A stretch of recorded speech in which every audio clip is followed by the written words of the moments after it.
We've got migration is out of control. We've got Just Stop Oil in the West End stage, upsetting Sigourney Weaver. And most of all, I love the fact that Donald Trump, this afternoon, what I would call the blob in America, so the civil servants in UK, are rowing back against his immigration policy, so he sacked them all today. Yeah, they're discombobulating. Just absolutely, but just sack them because they're not doing what I want them to do. Well, he literally has done what he said he was going to do. Imagine a politician that does that.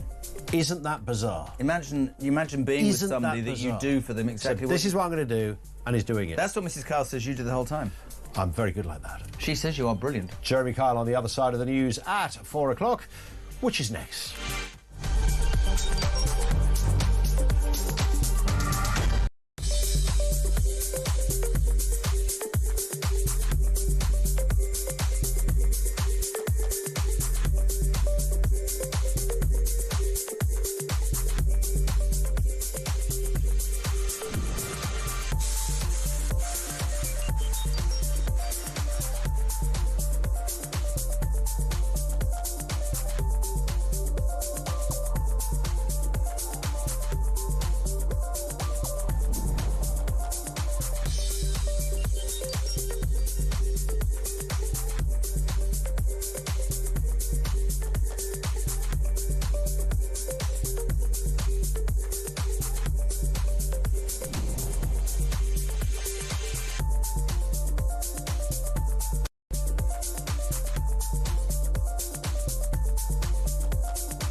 Across the UK, on DAB+, on your smart speaker, on your smart TV, and on your side.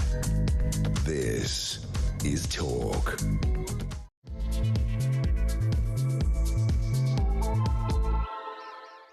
Very good afternoon to you. Welcome to Drive on Talk, of course, the home of common sense. A common sense revolution, Donald Trump said. We've been doing that for 5 years.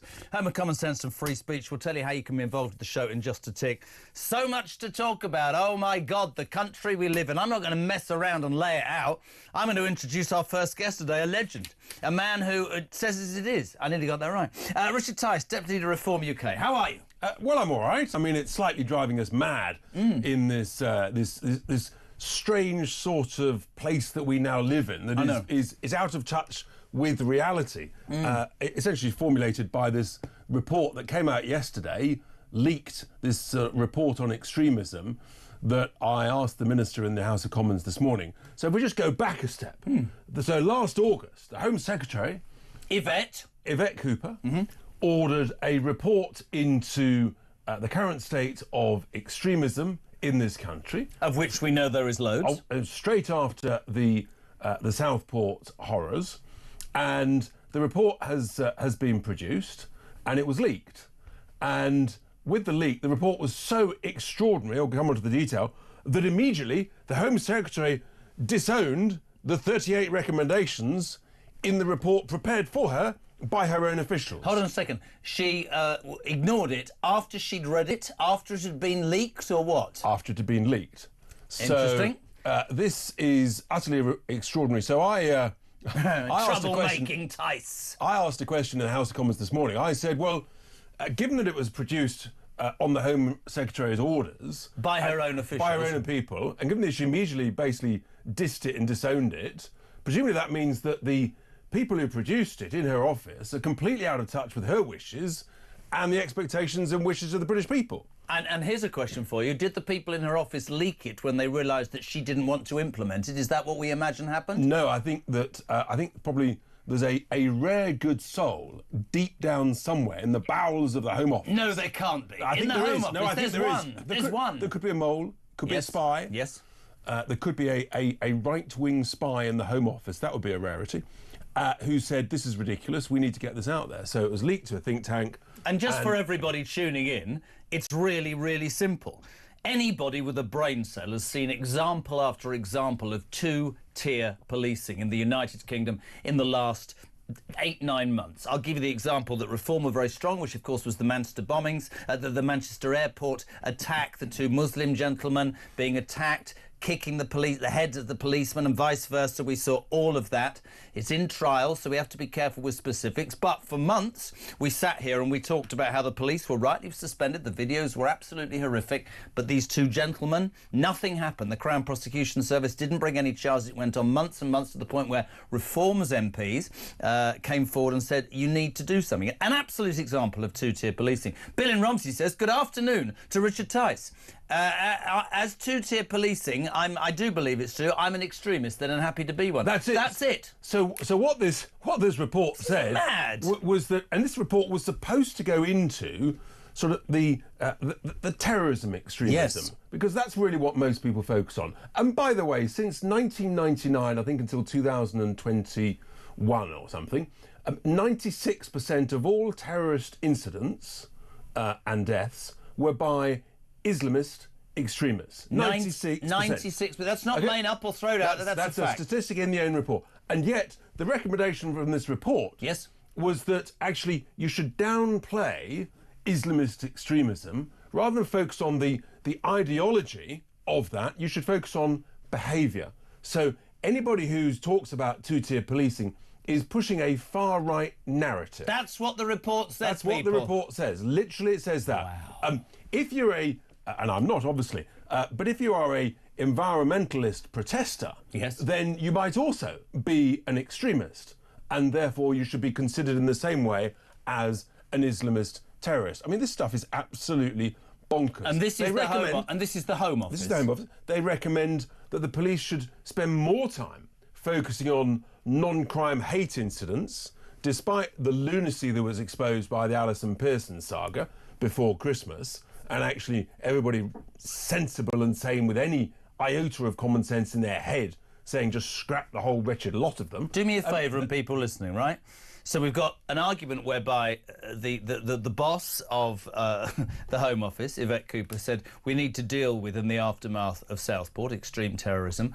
Her officials have come back and their whole dossier centres on one thing, which is downplay it because those are just the rantings of the right. The people on talk, the people in Reform, all those dodgy people, that's their rantings. But at the same time, saying that non-crime hate incidents. Now, I need explaining what a non-crime... What the hell does that mean? It's a hurty word on social media that might offend a woke lefty-lovey. Sorry, people, talking to you out there in drive time land. So we're not going to deal with extremists, whether they're Muslims or not, or Islamists who blow people up or stab people to death, because let's downplay that.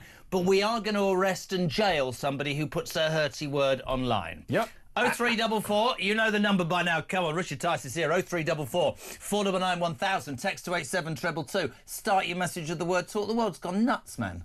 Completely nuts. Well, particularly in the Home Office, which, I mean, frankly, some things are just not fit for purpose. Yep. And this report is not fit for purpose. The whole team of people, heaven knows how many people produced it and how many hours.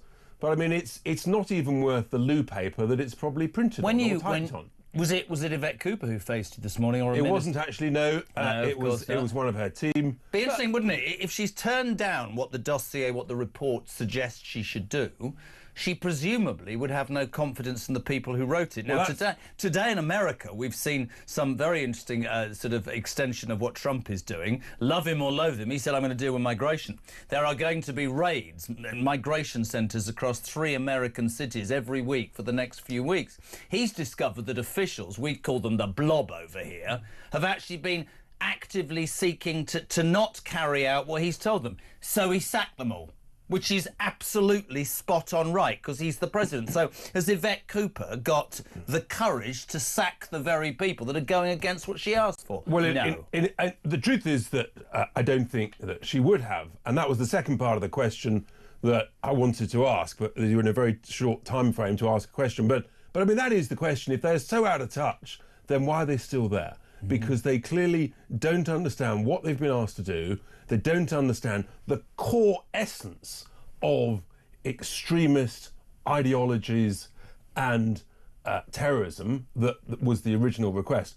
And what was very strange was the minister tried to infer, and I need to be careful what I suggest here, tried to infer that this report wasn't commissioned after the Southport horror, but was actually an ongoing report that was going to be done anyway. And I'm afraid I find that very hard to believe. Whether it was an ongoing report or it was absolutely asked for after Southport, the fact remains what she wanted was delivered to her, wasn't delivered to her, which says to me that there was a good story. I say a good story, something about a year ago, which I constantly made reference to, which was when Rwanda, and I wasn't a fan of Rwanda, I'm just being perfectly honest, nor was I.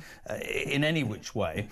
But I remember the ludicrous scenario of about a year ago where Home Office officials whose salaries our tax pays for were suing the Conservative government. They were going to court with our money, taxpayers' money, to actually say to the government, we don't agree with your policy. Now, where I come from, a democratically elected government can do what it damn well wants. I don't like Labour, I didn't like the Tories at the end, but they have a right to do that. So we're paying officials who are using taxpayers' money on top of that to say to a government, I know we work for you, but we don't like it. This is why, this is surely another example about how the blob, the Home Office, all these sorts of people are the majority of the problem in this country. Somebody told me the other day that when the government changes, 200 people lose their jobs, 100 special advisors and 100 ministers, and the blob stay, the blob with their agenda. And interestingly, actually, the Prime Minister said recently that he's finding that the blob is getting in the way of them delivering their agenda. And that's a recognition that basically it's an immovable thing. We've actually got to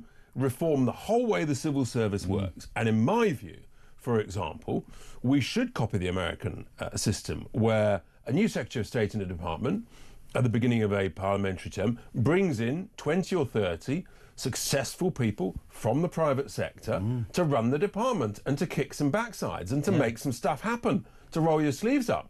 And if people don't like it, in the nicest possible way, go and get a job elsewhere. I completely agree. Plenty of jobs agree. out of there. But if you don't like it, frankly, clear off. We're done with you. The British people elected a government to do a job, and if you don't like it, go and do something else. I presume that when reform forms a government in this country, in your mind, the blob is an issue because it's a major issue. But it's a major issue. We will just be much tougher at dealing with it because we've just got much more experience about it, and it will be a focus on getting stuff done as opposed to the sort of power-hungry nonsense that we saw from the Tories, who were more interested in climbing up the greasy pole than actually making stuff happen. And that's the ultimate failure. They relied on the blob, and the blob completely legged them over.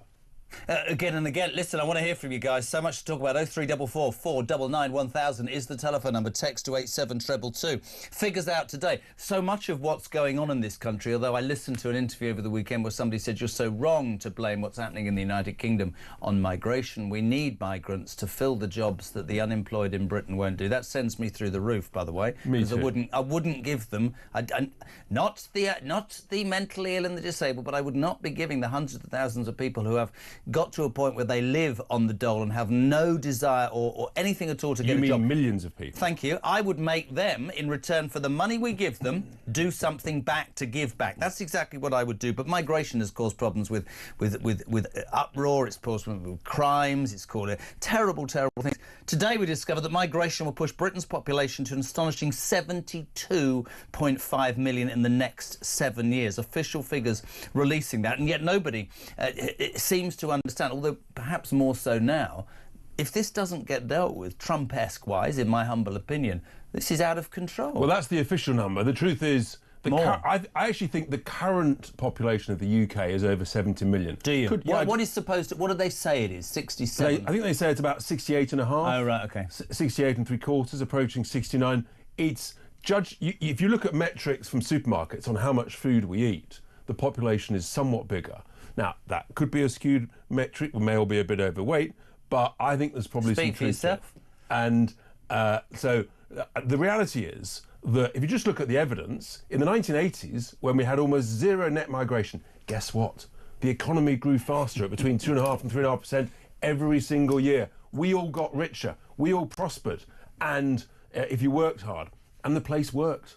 And so I actually think that you actually need to restrict the supply of labour, because then one of two things happens. Either the price of labour goes up, or if employers say we can't afford the labour, then we invest in capital equipment to replace the labour, which is how the combine harvester was invented 200 years ago, for heaven's sake. I'm so with you. We've got a government who think that small businesses don't create growth. Their idea of growth is for the state to control stuff. Don't even get me on what I spent yesterday afternoon on with that idiot Millipede, the green agenda. But you're right. We have a country that is creaking.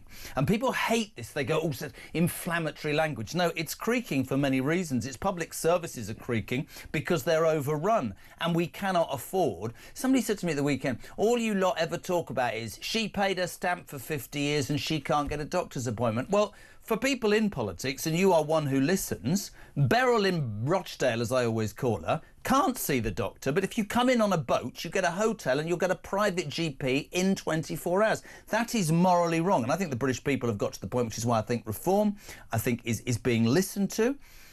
They've got to a point, the British people, where they think, I have a right to say no. I'm not a racist or a bigot or a right-wing extremist. I'm somebody who's played the game correctly all my life, and I feel like I'm being taken advantage of, laughed at, not treated properly. And I think people have a right to speak when that happens. I really do. Absolutely right. But the reality is that the public services are creaking not through a lack of money, but because of a over-demand, because the population... Older population, bigger population. The population has grown way faster than anybody predicted, and I think if it's grown even faster than actually official numbers show, guess what? The demand goes through the roof, whether it's for dentists, doctors, houses, GP appointments, hospital beds, hospital appointments, and so the list goes on. Roads, public transport, it's all creaking because the demand was much greater than was ever forecast. It's really interesting. In the last couple of weeks, I've spoken to Nigel on the show, you on the show, Rupert Lowe on the show, and you all say one very similar thing, which is that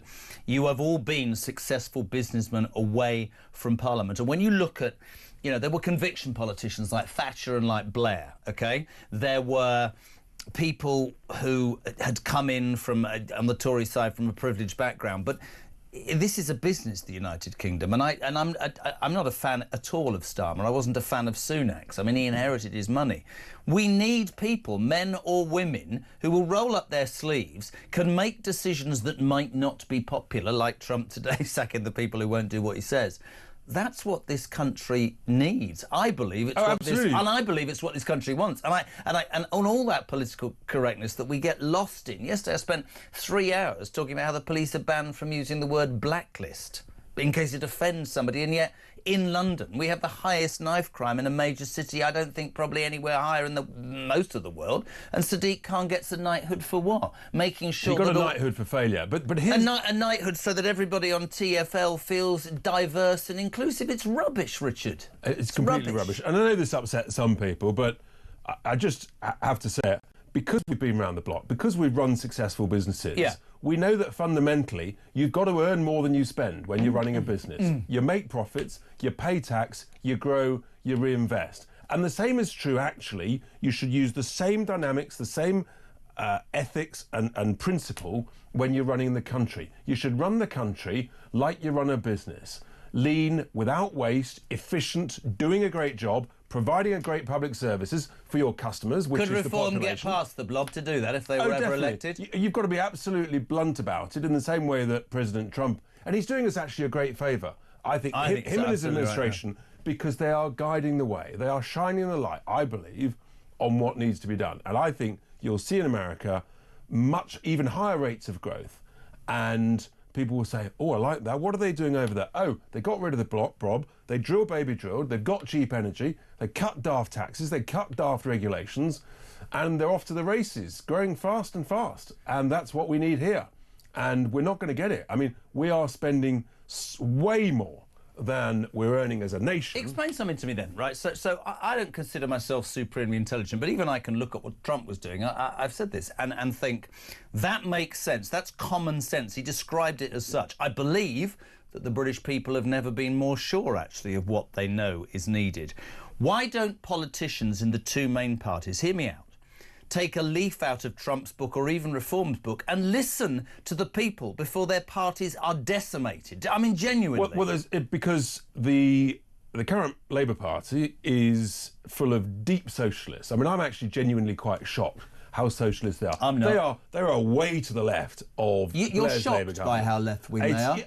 No, but it's a deep ideological socialism. He never said anything, and you know this, in all of those years. It was the Ming Vase thing. The Tories cut their own throats. So that's he the Labour is Party. Definitely a massive socialist. The problem with the Conservative Party is that 2/3 of them basically are wibbly-wobbly Liberal Democrats. Yeah.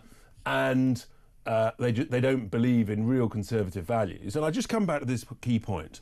We as a nation, we cannot keep spending more than we're earning. Otherwise, we are heading towards a major financial crisis called bankruptcy. Yep. And if we don't, the bond markets, they are tense. They are watching us, and people might say it's settled down after the first couple of weeks of this year. You wait, and at some point there is going to be a proper crisis in this parliamentary term of the next 4 years, because the numbers are awful. I've looked at it very, very closely, as have my advisors, and I think the two main parties have no idea the trouble that's coming down the tracks. I mean, somebody phoned up the other day and said, with everything that Miliband's doing, this person said, I can see power outages next winter. I think this country is, I think you're right. We were within a whisker about 2 weeks ago. I think it was a Wednesday 2 weeks ago, where we were very close to a blackout, and the Department for Energy and Net Zero and the National Grid said, no, nothing to see here, it's fine. But actually, an independent expert consultant, Catherine Porter, has confirmed we were within a whisker. And now there is panic going on because they looked at her calculations and they thought, bother. Actually, Catherine's right. We were wrong. We need to examine what on earth we've got wrong. You're very, very good. One final thing before you go. Just Stop Oil stormed the West End stage last night and stopped a performance. Just Stop Oil are, in fact, terrorists, aren't they, under this bill, this report? They're worse than Islamists. Isn't that what you said earlier on? Well, I mean, essentially, because they are extreme environmentalists, they are now going to be considered, according to this report, that has now been disowned by the Home Secretary, but they would have been considered the same as Islamist extremists that bomb you, that blow you up, that chop your head off. So, I mean, I'm not a fan of Just Stop Oil, but I do think that's taking. We saw some great footage of them being dragged off the road in Germany. I remember watching the police do that last year and thinking, why are we not like this? So we've got a government that doesn't seem to understand. In fact, we have a government and a main opposition party that doesn't seem to understand what the British people are saying. And it's interesting doing a show like this. You'll know this. More and more people every day are saying that is common sense. This is ludicrous. And reform seems to have, and it's a phrase I used last week, grab the pulse of what the British people are thinking right now, to be fair. So fundamentally, it's common sense, and it's about who's going to make you better off. And you don't actually have to like the individuals to say, but at the end of the day, they'll make me better off than the other folk. Amazing. It's always good to have you on. You're a fantastic man.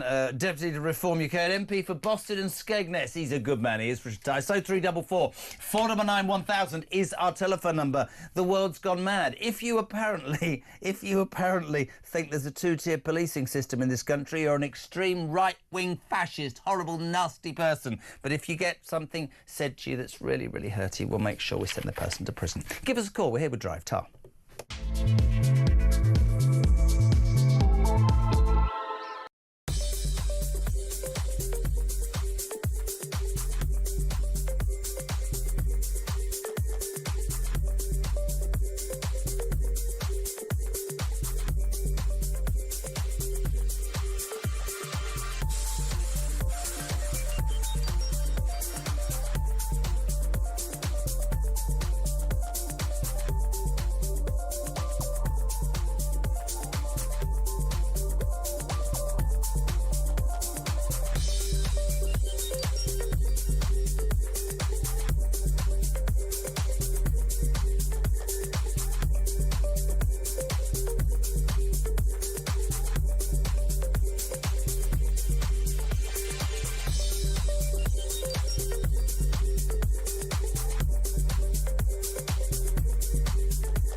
across the UK.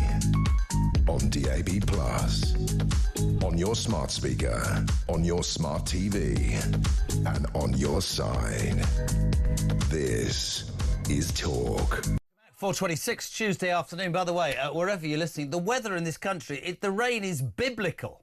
Just had Mike Graham on. I don't know where he is, but it's absolutely hounding down. In Somerset, a good friend of mine rang me this morning, they're literally underwater. It is all over the United Kingdom. It's great, isn't it? But trust me, I'm telling you, by May, there'll be a water shortage. 0344 419 1000 is our telephone number. Text to 87222. Hello to Brad, who says, regardless of whether the government has rejected this report in the Home Office or not, these people are still in influential positions, the blob, and they are affecting my life. What confidence can I have? Says Brad. Probably not much. Barry, this is the reality of why I do this show. Afternoon, Jez. I did the Falklands, Iraq and multiple tours in Northern Ireland, and my government thinks I'm an extremist. What a bloody joke. Jane, good afternoon. Surely the permanent secretary of the Home Office needs to come to the Select Committee and explain this, or get fired. I don't know if you just tuned in.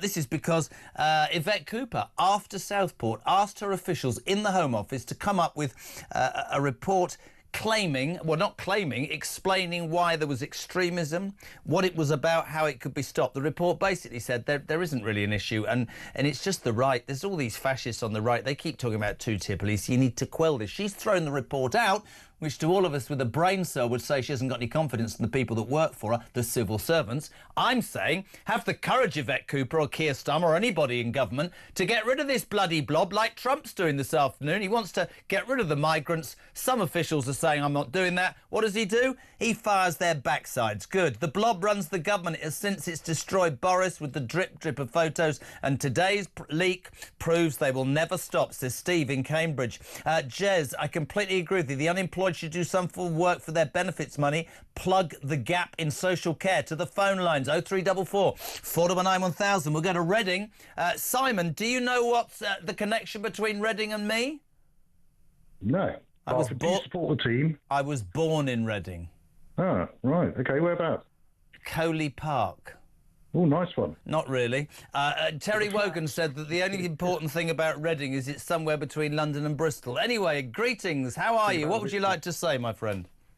Well, I mean, I read some of the Home Office stuff, and in 2023, I think it was, that they did Shawcross did quite a good review on extremism and terrorism and the links to prevent and where they needed to go forward in terms of narrowing perhaps their focus on the terrorist organisations, which was basically extreme Islam and a bit of right-wing stuff, yeah? Yep. And then in 2024, in March, so it was only a few months before Yvette Cooper wanted a fresh review, the Home Office published a thing about extremism and what it is. And what it specifically said was you know, the rights of freedom of speech and all those things that are rights shouldn't be included in there. What are you saying? Are you saying that the Home Office is, as I'm saying, not fit for purpose, and they won't actually come up with a report that will get to the basis of anything because they don't want to? What are you saying, briefly? I think what I'm saying is what they should have done is look back at the Shawcross review, look back at the recent publication of what extremism is, and then put it into context in their report. But they're not going to, are they? Because we don't have a government, and we didn't have one under Sunak, that's actually willing, I think, to face up to the reality of what's going on in this country. For them, thank you so much, by the way, Simon Reading, for them, this is what I think. Tell me if you disagree. I think it's easier to say, oh, that's not happening. We don't want to talk about that. It's just ridiculous. And what it means is that normal, everyday people, yes, folks, we're not all right-wing extremists if we don't like, you know, Muslim rape gangs. We don't like white rape gangs in Edinburgh. We saw that horrendous story yesterday. I don't want any of it in my country. I want a government that's strong enough to stand up and say, I'm going to do something about it. Where's my next caller gone? You got rid of him. I was all geared up. 4:30. I don't care if we're short on time. I've got it about me today. Right. Shocking figures today. And just by the way, if you throw this out, I talked to Richard Tice about this, astonishing figures say that 72.5 million will be Britain's population within the next 7 years, currently hovering around 68.5, 69 million, although many of us think it's perhaps a bit more, not helped by the influx of migrants. A very good afternoon. Henry Bolton, International Border Control Expert. How are you, my friend? I'm very well, thanks, Jeremy. Good to see you. Oh, God, it doesn't get any better, does it? You got your MCC tie on. Go on, crack on. No, this is the tie of the Royal Armoured Corps, not I a cricket know, club. I was joking. Yeah. Crack on.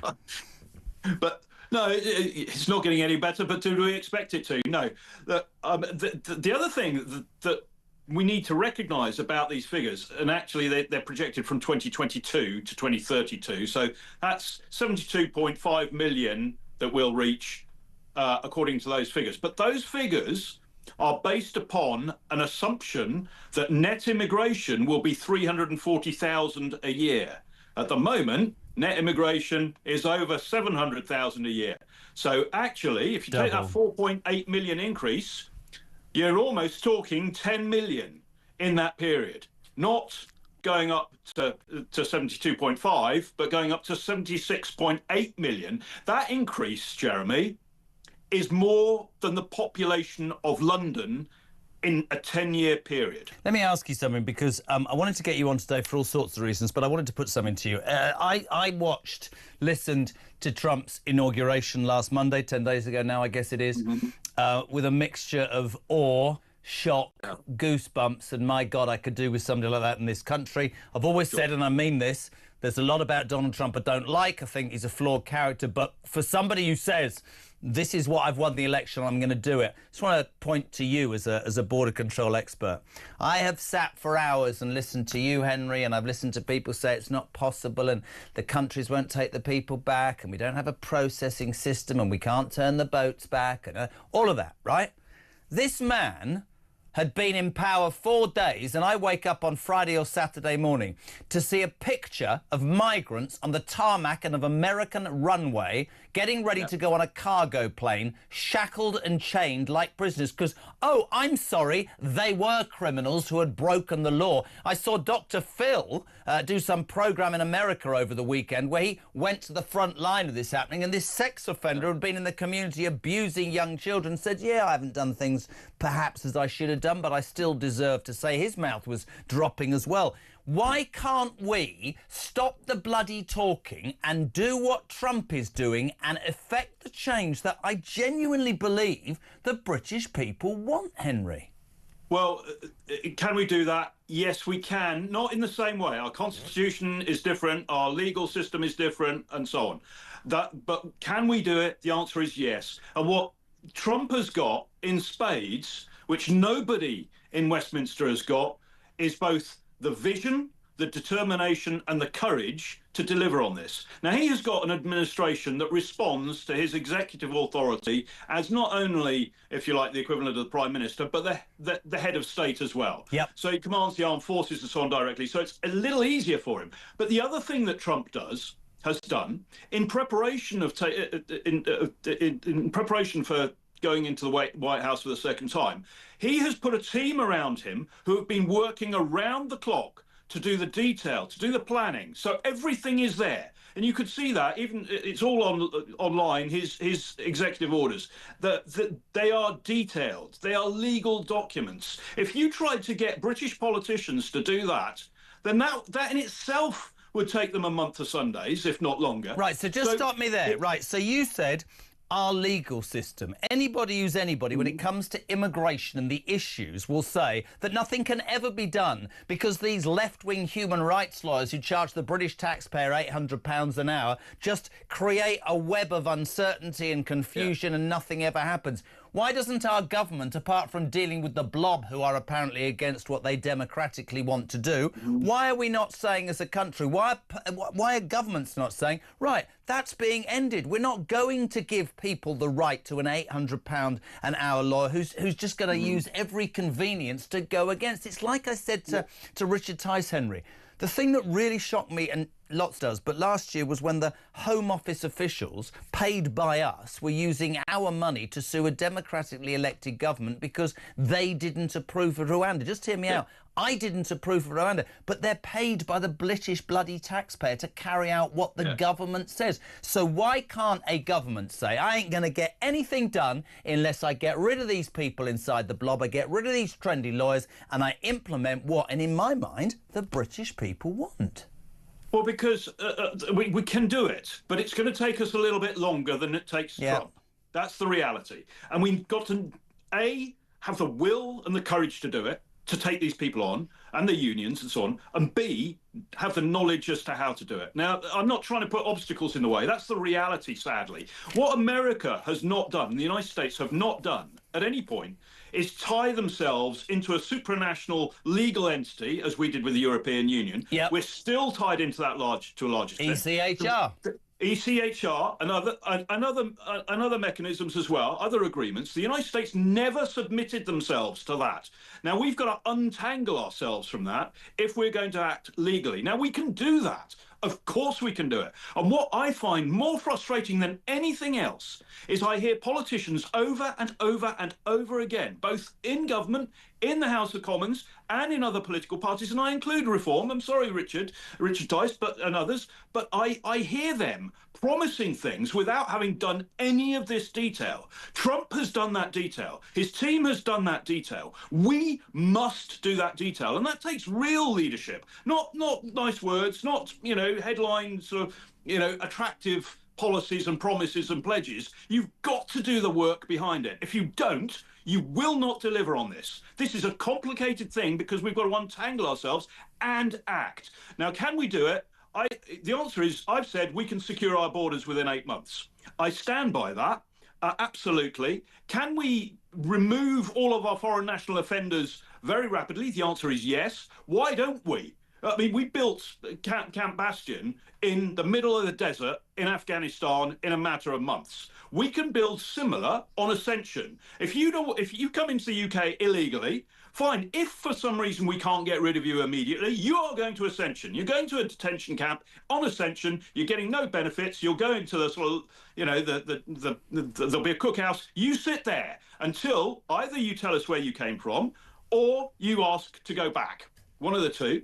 There's a whole stream of things. Mate, I swear to God, we can do these things. I could talk to you forever, and if anybody ever has any sense if they get into power, they should take you with them. Henry, thank you, mate. I love the passion. I love the fact that, like so many other people, he believes that something can be done, because we cast an envious eye at America and we go, well, love him or loathe him, Trump is doing exactly what 90 million people voted for. What have we got in this country? Oh, if we dare to say there's two-tier policing, plenty of examples of there are. Apparently you're a racist or a fascist or a homophobic, just horrible person, and my heart bleeds. 0344 419 1000 is my telephone number. 87222. Start your message with the word talk. You are with Talk Drive.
across the UK.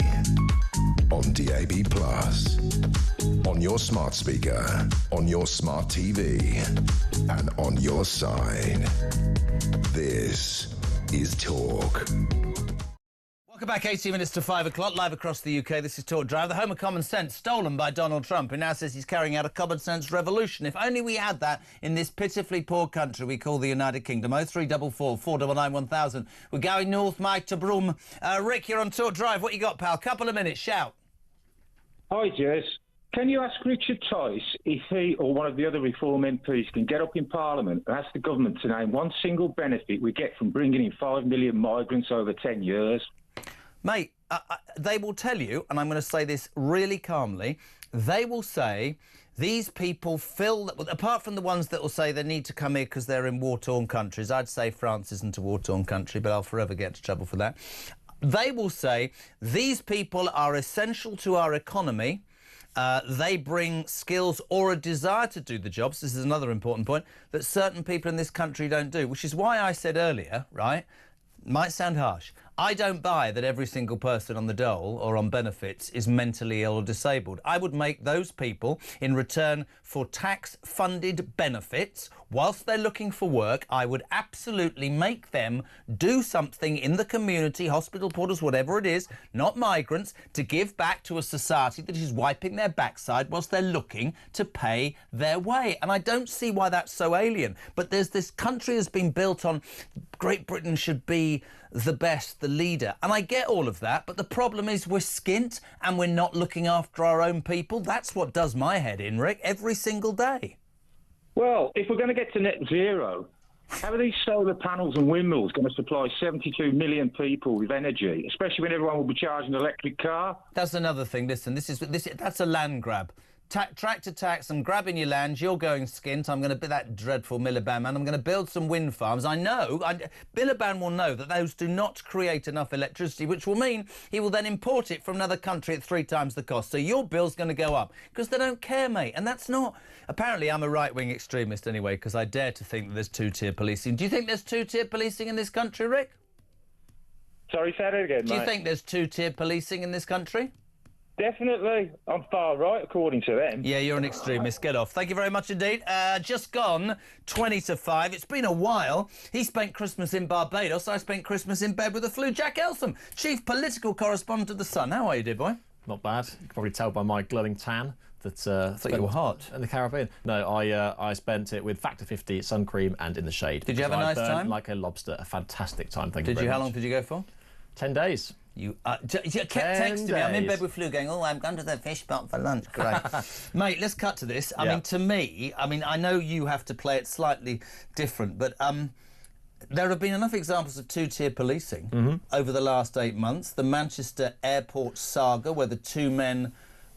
I don't know whether it was because cultural division, the police officers thought quite rightly suspended straight away. The men, it wasn't looked into until pressure was brought. Many other examples, but apparently this report that Yvette Cooper asked for, as then she said, I'm not interested, it's not good enough, got leaked. And this basically by the blob in the Home Office, the not fit for purpose Home Office, says the thing about extremism is just really rhetoric from the far right.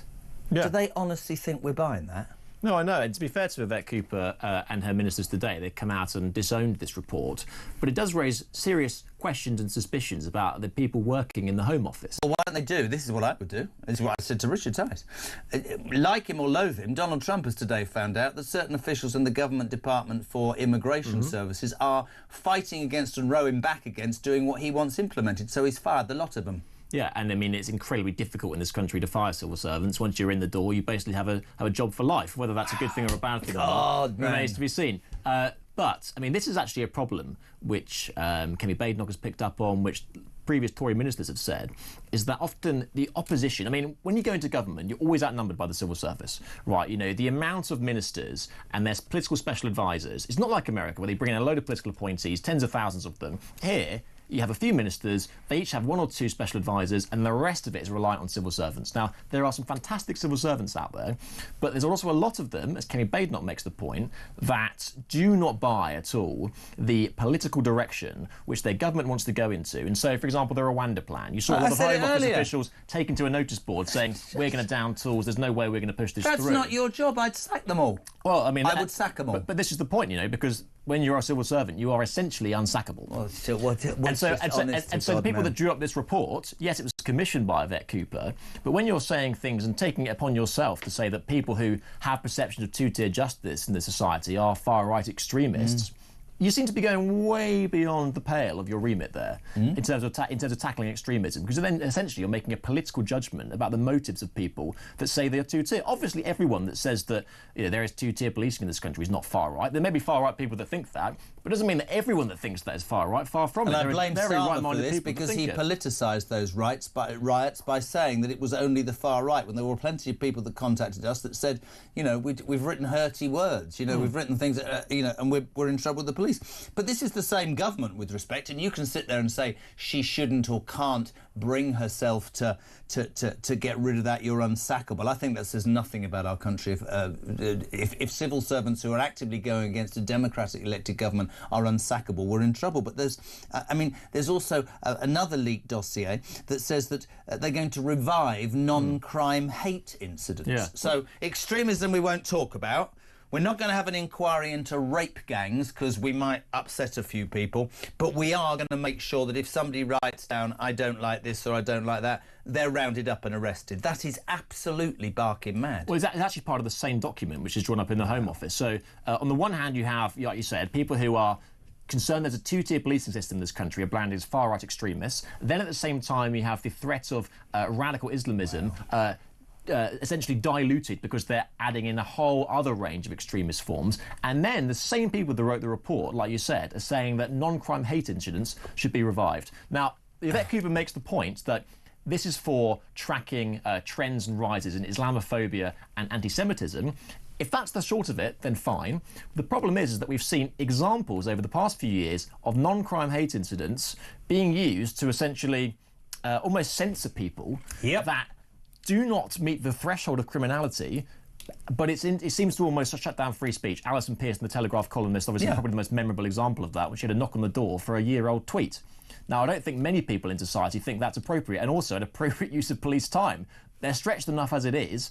A lot of people that contact me when I write stories about this are saying, the crime in the streets is rife. We don't see police officers on the streets anymore. No. And this just adds to the feeling that they're monitoring social media rather than I think they're in a right. I think that just sums up. But I've sat here 3 years, and we have talked. You and I have talked. We talked with Harry repeatedly with all sorts of people, and they all say the same thing. They go that the Home Office is not fit for purpose. It's not fit for purpose.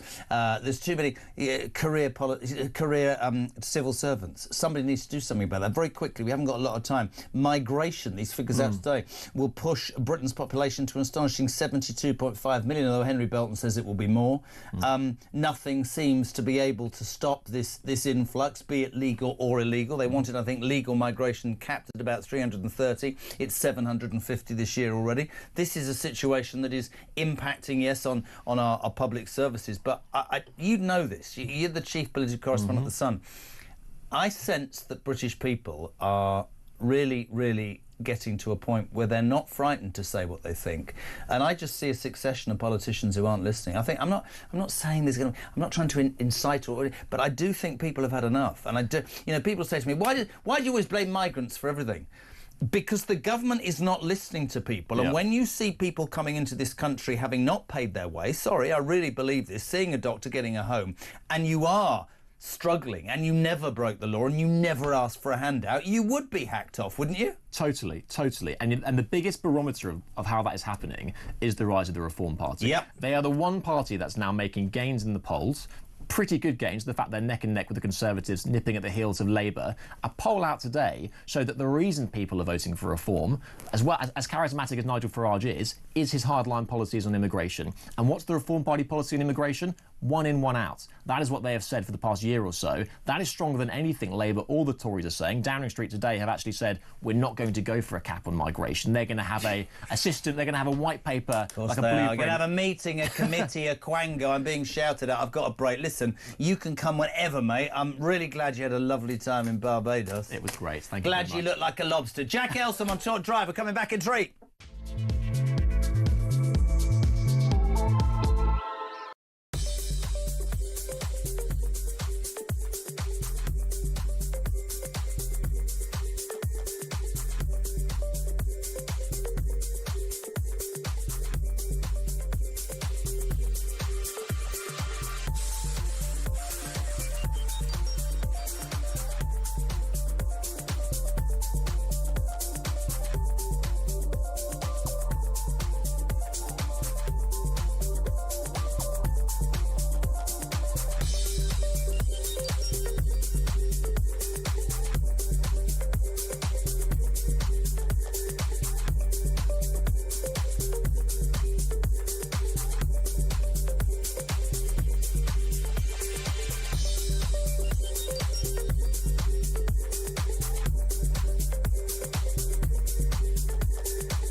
It's obviously a very horrid situation for everybody. There is some disquiet, is there not, at the very least, about the way that the authorities have handled all of this. At the moment, I think people here are just in that panicked fight or flight mode. It really is. You're in the lap of the gods. Everybody's on edge. Nobody feels safe. As you know, where I live is on fire right now. Literally, the entire city of the Pacific Palisades is burning. Any message from you to Governor Newsom or Karen Bass tonight? Spend less on hair gel. What can I say to them? Not big admirer of either.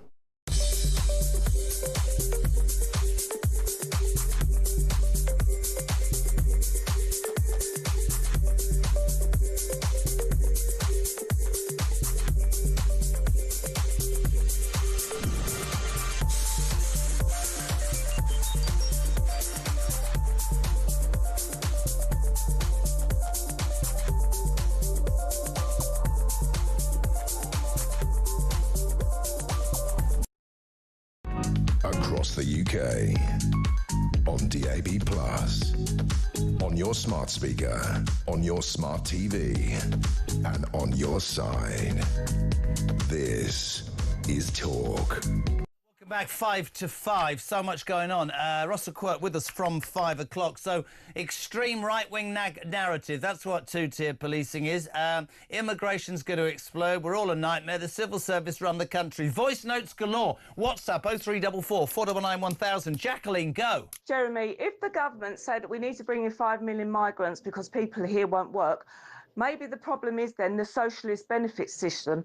Maybe we need to stop all socialism and make people pay for their own private healthcare so they can look after themselves and go to work. It's interesting for me. People say, oh, all those people that phone talk. You see the anger in her voice because she's frustrated because she's worked all her life. Trevor, on the civil service, go. Jez, surely with the civil service, if they don't do what the elected government asks them to do, surely they can be sacked just from breach of contract alone because they're not doing or fulfilling the democratic will. Trevor, I agree with you. That's what I think. But apparently, no, they're unsackable because they have control, which is ludicrous. In Hull is Roy. You're on Talk Drive. Hull. Good afternoon, Roy. How are you? I'm not too bad, Jezza. How's yourself? Not too bad for a balding 60-year-old has-been. What you got? Well, I appreciate that because I'm 59 myself. When are you 60? July. July the what? 29th. Oh, July the 7th. I'm older than you. Come on. Yeah. Basically, it's just about benefits. I'm a carer. Yeah. I've worked all my life, and I look after my mum full time pretty much. But you can only document it as for 85 hours. So you've got to be available, to go for appointments and such like. Now, obviously, I'm on universal credit, so I get my universal credits. I also work 16 hours because that's all I'm allowed to work. And to be honest with you, if I worked any more, I'd be working, all hours God sends. And it just strikes me as odd because everything that I earn, even the money that I earn, doesn't fall within the tax bracket. That then gets deducted from my benefits. I also get deductions from housing allowance, deductions from my child, and at the end, because my son lives with me, and obviously he's expected to contribute to the rent, but then that gets deducted. So I'm basically expected to live on £1,600 a month. Now, it's just crazy. Do you, can I ask you a question? Can I ask you a question? Yeah. Because I'm forever saying, and people will know this, I think the benefit system and the creation of it was the greatest invention in the modern world, and I want to help people who can't help themselves, and you care for your mother. But do you, very quickly, because I want to get one other call, do you think the system, yes, it's flawed, do you think people take advantage of it? Do you understand people's frustrations with the benefit system, yes or no? Absolutely, Jezza. Good man. In Hull, lovely. Let's go to Basingstoke. Simon, we've got 2 minutes here on Talk Drive. What you got, pal? Well, Jeremy, I think this madness will end, and it will end this year, because we will have a recession, we will see mass unemployment, we'll be paying those foreigners here with leave to remain huge benefits. That will lead to a crisis in the gilt market, and this government will have to go to the IMF for a loan. And that's why this madness will end. It is madness, though, isn't it? And actually, I sat here for a year or so and defended Boris Johnson, but some of the Green stuff that took the Tory party away from what I call traditional Tory values, that actually started with Boris and wasn't crushed by Boris. There's a word that keeps coming to mind with me in this country right now, and that's priorities. And it seems to me that the priorities of our politicians do not understand what the British people see as policies. We had earlier this discussion about the blob and how the blob, will make a decision and go against a democratically elected government. Today we hear about Donald Trump. Many people might not like Donald Trump, but he wants to instigate a policy on immigration that he's been elected on. Officials are kicking against it, so he sacks them. That's right, isn't it? It is, Jeremy, and this goes back, you probably don't remember, but Ronald Reagan sacked the US air traffic controllers. So that's what we need to do. And to be honest, I think reform needs to get ready for government, because there almost certainly will be an election at some point in the near future. I'd sack every single member of the Home Office, because every Home Secretary since the 90s has said they're not fit for purpose. Couldn't agree more, sir. I've got to go. We hit the clock. We really appreciate it. Simon in Basingstoke, first hour down.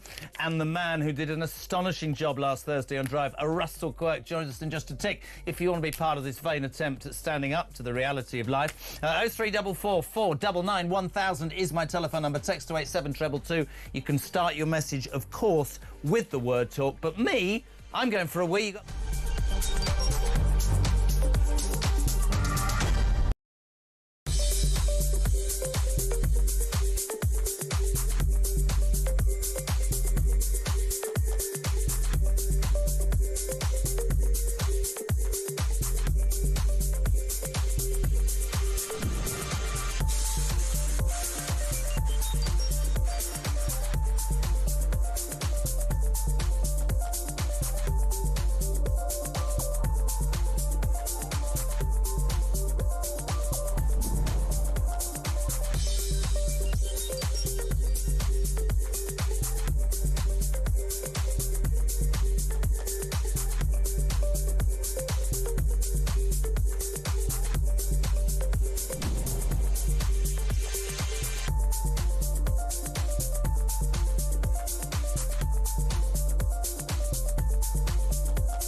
across the UK. On DAB+, on your smart speaker, on your smart TV, and on your side. This is Talk.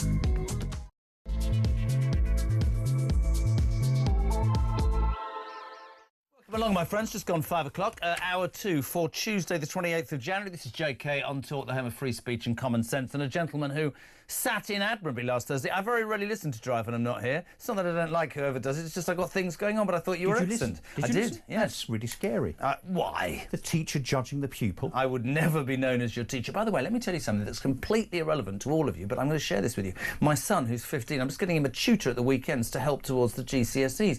I think I'm the untrendiest 60-year-old in the world. Turns out I am. So the teacher used to be a head teacher, is 68. We're WhatsApping about dates, and I sent him a WhatsApp going, David, you got the date wrong. And he went, my bad.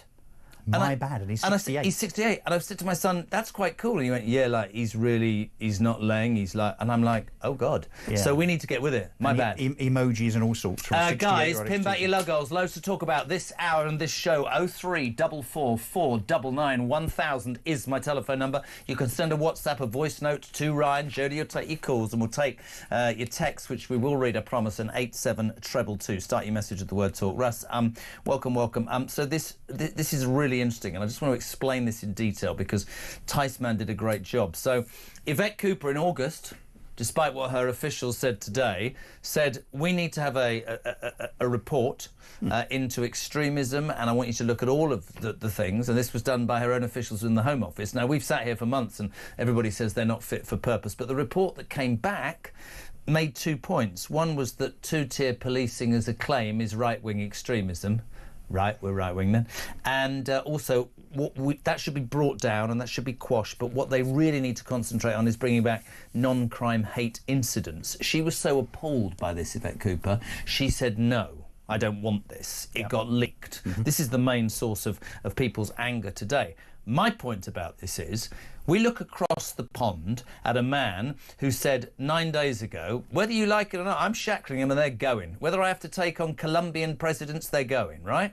Today we hear that Donald Trump has had some kickback from certain officials in government buildings who don't agree with his policy.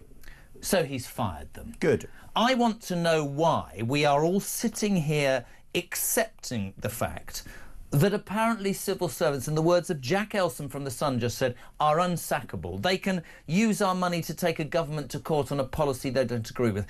Anybody who wants to make anything happen in this country, Ross Quirk, has to start by dealing with the civil service. I think it's a disgrace. Yeah, we have said it for some time on this channel that you have, I think you referred to them just now as the blob. Call them what you like. We have a lot of unaccountable civil servants with their own agendas, whether it's within the Home Office and Border Force, whether it's in the police, the education system, and so on, social services, whereby those individuals with their own agendas are willfully ignoring the will of the politicians that are elected, and they're doing it, for their own purposes. And I suspect the reason that they're getting away with it is because we have had in recent years a succession of hapless politicians that lean into the civil service far too much, rather than have their own belief. And I'm going to do this at all costs. You can give me whatever. You'll be familiar because you're old enough. Wow. With Yes Minister and Yes Prime Minister. Those of you over the age of 50-ish will remember Queen that Mother's favourite programme, by the way. Well, and just to kind of explain exactly what that was, it's effectively a comedy parody on the fact that the civil service do indeed tell politicians, including prime ministers, what to do, because they know best. They've been there for a long time and they've been through the whole experience and so on. Seriously, we are old, but it is fantastic. If you haven't seen it, just go. Why don't you get it online? Many politicians, including Thatcher, said, yeah, that is actually really what it's like being in Parliament. So what we must do is exactly what Donald Trump is doing. And he talked about this in 2016 and didn't really do it, but now he is, which is to drain the swamp. The swamp is not just politicians, it is permanent secretaries, civil servants, those, the likes of whom have written this report, which is one of the most egregious, biased documents I've ever had the misfortune of reading. Thank goodness Yvette Cooper has an ounce of sense, at least, to say, do you know what, even for me, yeah, this is too much. Hold on a second. Why doesn't she go further and out the people that wrote this crap? Because that, I mean, you know, in an instant, I would have gone, good on you, Yvette Cooper, right? And that would be listening to the British public. And so we talked about the quality of the civil service and the fact that they are doing their own thing, you know, pretty much, you know, without being checked by politicians. Let's look at the stats in terms of how many there are now. So during the pandemic, the government at the time, so you know, Boris, Rishi Sunak, and so on, said that we need more civil servants because we've got to cope with all of this stuff around, you know, COVID and. You know, all of the money that was going into COVID loans and so on. But the consequence since the pandemic, so the last 2 or 3 years, is that not only did we not then remove those civil servants, we've actually increased. In fact, the Labour government, they've only been in power for 7 months, Jeremy, have already increased the civil service by about 10,000 people. It now sits at 500,000 people. Sorry? 500,000 civil servants in London? Britain. No, total civil servants. 500,000. So, yeah, and you can't get a passport, you can't get a driving licence, and we don't have any border control. At a salary cost each year of, wait for it, 16 billion pounds. And so we've got more of them doing less, and still, it seems, insistent, despite the fact that we now have a government that you would imagine that they would favour because they're all of the left. Yeah, no, Keir Starmer said already, doesn't he? He came out 2 days ago and said they're causing me still causing problems. I long for a politician. I don't actually care who that politician. I suspect it would be a Farage type person who will take the blob on. Listen to this. So this, I mean, to me as well, like this two-tier policing. I rail against that, right? So I rail against being told by a civil servant or a politician, in this case a vegan bloody left-wing item, that actually, because I dare to think that when I look at that Manchester airport thing, 2 Muslim men were in an area that's heavily... I mean, they'd have been shot in America, on right? CCTV, I do not for all to see. I do not in any way condone seeing the video footage of the policeman kicking that person in the head, because that was the first thing I saw. Those policemen were rightfully suspended instantly, right? Yeah, but then we saw context. Then we saw more, and we saw a police woman having her nose broken. It took a further 6 months. There is undoubtedly, in my humble opinion... Let me give you an example about the Southport riots. We talked last week, didn't we, about Starmer and not being more honest about Axel Rudabikana. And he stood up and he said, everybody that takes to the streets is far right. That's politicising problems in this country. But this goes very deep in my humble opinion. And it says to me that anything they don't agree with, anything they consider is against their ideology, is going to be labelled. And I think Starmer is part of that, to be fair. This report, despite the fact that it looks like ministers are not going to accept its recommendations, well, let's hope they don't recommend any of them, but I suspect 1 or 2 will slip through. It is not only biased, it not only casts everybody that has been critical of two-tier policing, which, by the way, is not just reform and, you know, the right-wingers of society that have said two-tier policing clearly exists, because the evidence is there for us all to see. Even Kemi Badenoch, you know, the leader of the left-leaning Conservative, but she said that two-tier policing is in evidence. So this report... I read this from Steve Chandler. This is brilliant. Labelling someone who claims two-tier policing as extremists while turning a blind eye to actual extremists is, quite honestly, the very definition of two-tier policing. Yeah. I mean, that's true, isn't it? Yeah, but what the report also does, just in précis, it plays down, it dumbs down the threat of Islamic extremism. Even though the head of MI5 has said 75% of our focus and our resources is on Islamic extremism, it then talks about not just the fact that if you talk about two-tier policing, you are an extremist. It also then says that the biggest threat, apart from the far right, is conspiracy theorists, and they should be labelled as extremists. Well, I know there's some nutters out there. And Just Stop Oil. Although I have to say, a lot of conspiracy theories that we've heard over the last few years, particularly around COVID and indeed Southport, have come true. They turned out not to be conspiracy theories, but to be factual. But here's another thing. This report, they also want to label misogynists as extremists. They also want now to ensure that the police, who are hapless in terms of their... Don't say blacklist. Hapless in terms of their lack of resources. They want to ensure that the police now are even busier dishing out those ridiculous non-crime hate incidents. I know. This hurty words. Yes. So, I mean... So you can blow somebody up or rape them, but hurty words are more important. Can I just take a call? Loads of people. We're going to keep you for a while because you can earn your money. Peter's in London. Russell Quirker's with me. What you got, Pete? Hi, both, yeah. Just 2 quick points. Yvette Cooper, she's been an MP for ages. She's hopeless. She should resign. The second point, I live near to Sarah Sharif, where she lived. I've contacted the council. They've only started the review when they promised it would start after Christmas. And that is a disgrace, isn't it? I have friends who live 100 yards from Sarah Sharif and that poor girl and what she did. I have to be really careful, Pete, because yet again, I don't understand. We seem to have our priorities wrong. I mean, that Sharif is an evil human being, and I'm not going to get into a debate about what will happen. Did you notice, thanks Pete, did you notice, this is just factual by the way, Ryan, don't go, did you notice that Sarah Sharif's father had been attacked in prison? Yeah, a couple of weeks ago he was sliced with the remnants of a tuna tin. Let's just leave that there for a second. Just let silence for 15 seconds, absolutely, that's radio for you. I worry about a society that, I don't know how to best put this, but we're mates. About a society that seems to... The victim is irrelevant. We seem to have governments, officials, civil servants who look to make an excuse for any group or organisation that can claim, oh, we're a minority, or, oh, do you know what, I mean, misogynists are terrorists. I mean, I hate Just Stop Oil, but they're putting Just Stop Oil, by the way, in this report, those eco-idiots who should just... I mean, honestly, I know what I do with them and it's not printable or even speakable, well, but they're putting them with Islamic... they're putting that... somebody said to me, two-tier policing doesn't exist. What happened with the Rotherham gangs? The police in Rotherham admitted it took 8 years because they were concerned it would cause cultural division. Well, this is the report itself, Jeremy, that's been leaked. And it's been leaked rather than it being published. Note that. It's had to be leaked by someone. Richard Ty said, is there a good person there, or is this to get back at Yvette Cooper for turning it down? I don't know. Maybe they thought that she was kind of, up for the whole leadership thing as Wes Streeting and Bridget Phillipson are, and they decided to leak it because of, trying to neutralise her. I don't know. But the report itself is two-tier.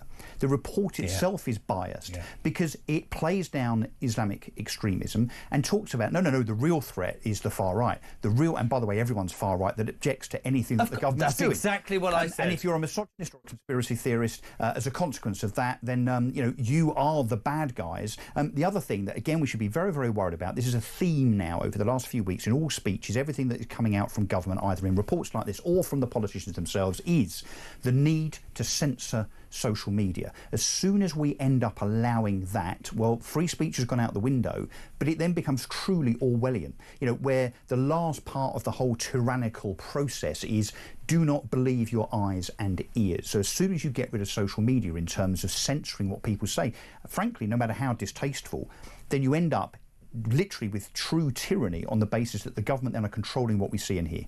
I fear for so much. I mean, this to me is a central feature, as is the other news today. Very quickly, we'll take some more calls.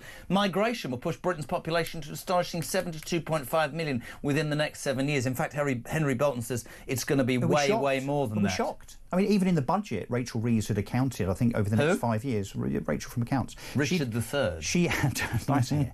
She had accounted for the fact in her numbers that we would have to accommodate another 2.5 million people despite the fact just in the next Parliament. Despite the fact that our public services are creaking, and still some on the left would say, not bothered about Beryl in Rochdale who can't see the doctor. These people are escaping war-torn countries. We need to spend 8 billion a day or 8 million, whatever, to put them in hotels. Surely they need to see a doctor. Well, safe routes for everybody, yeah. It does my head in. Back to the phone lines.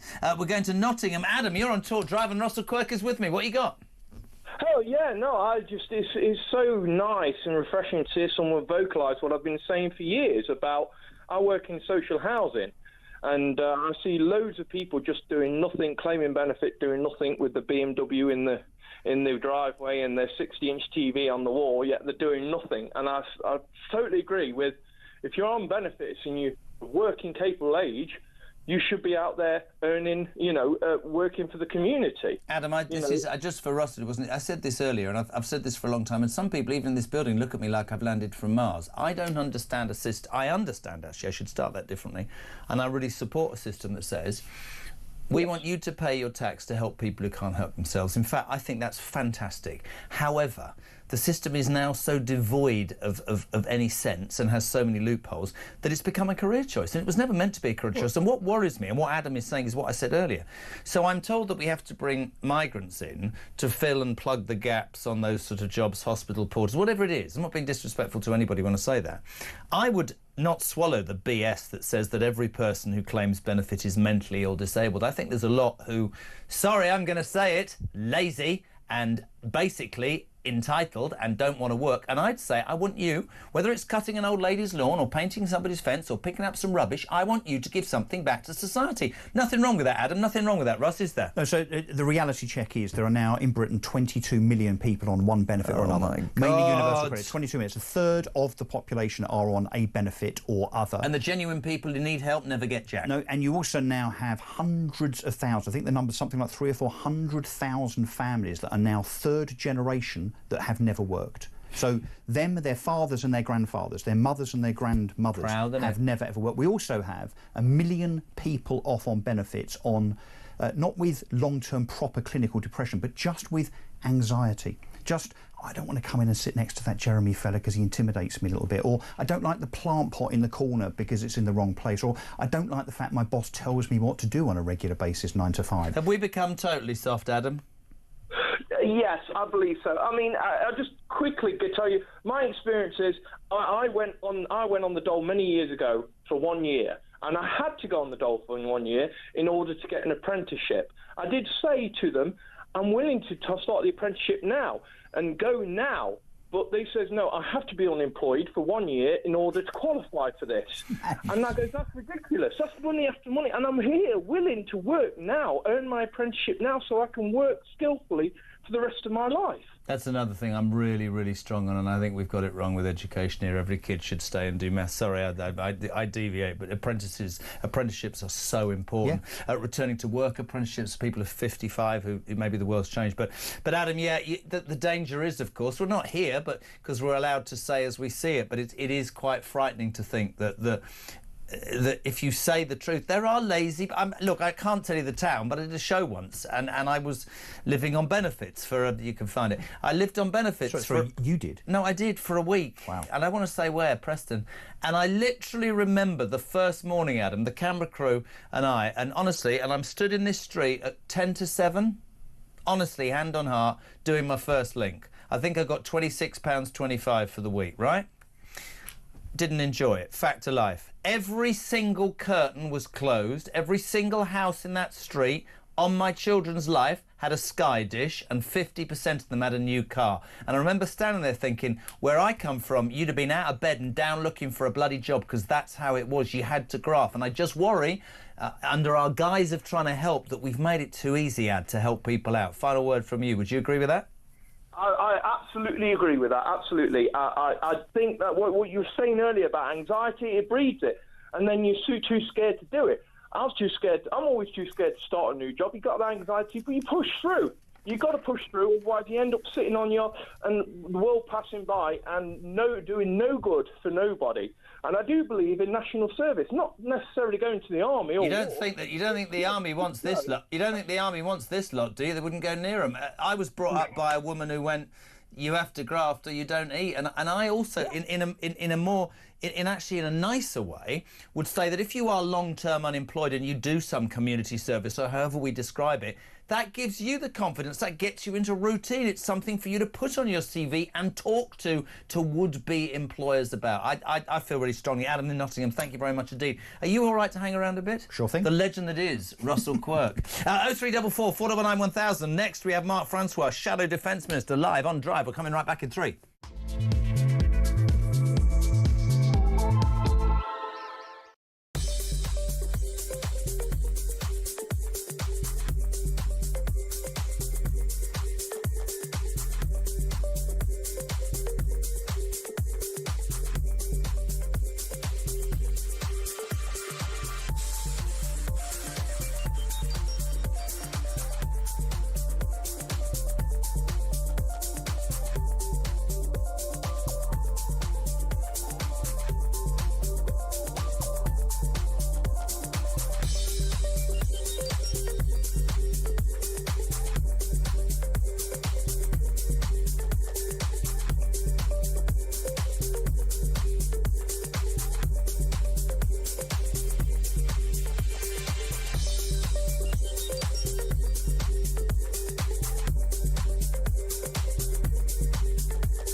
these people going to live?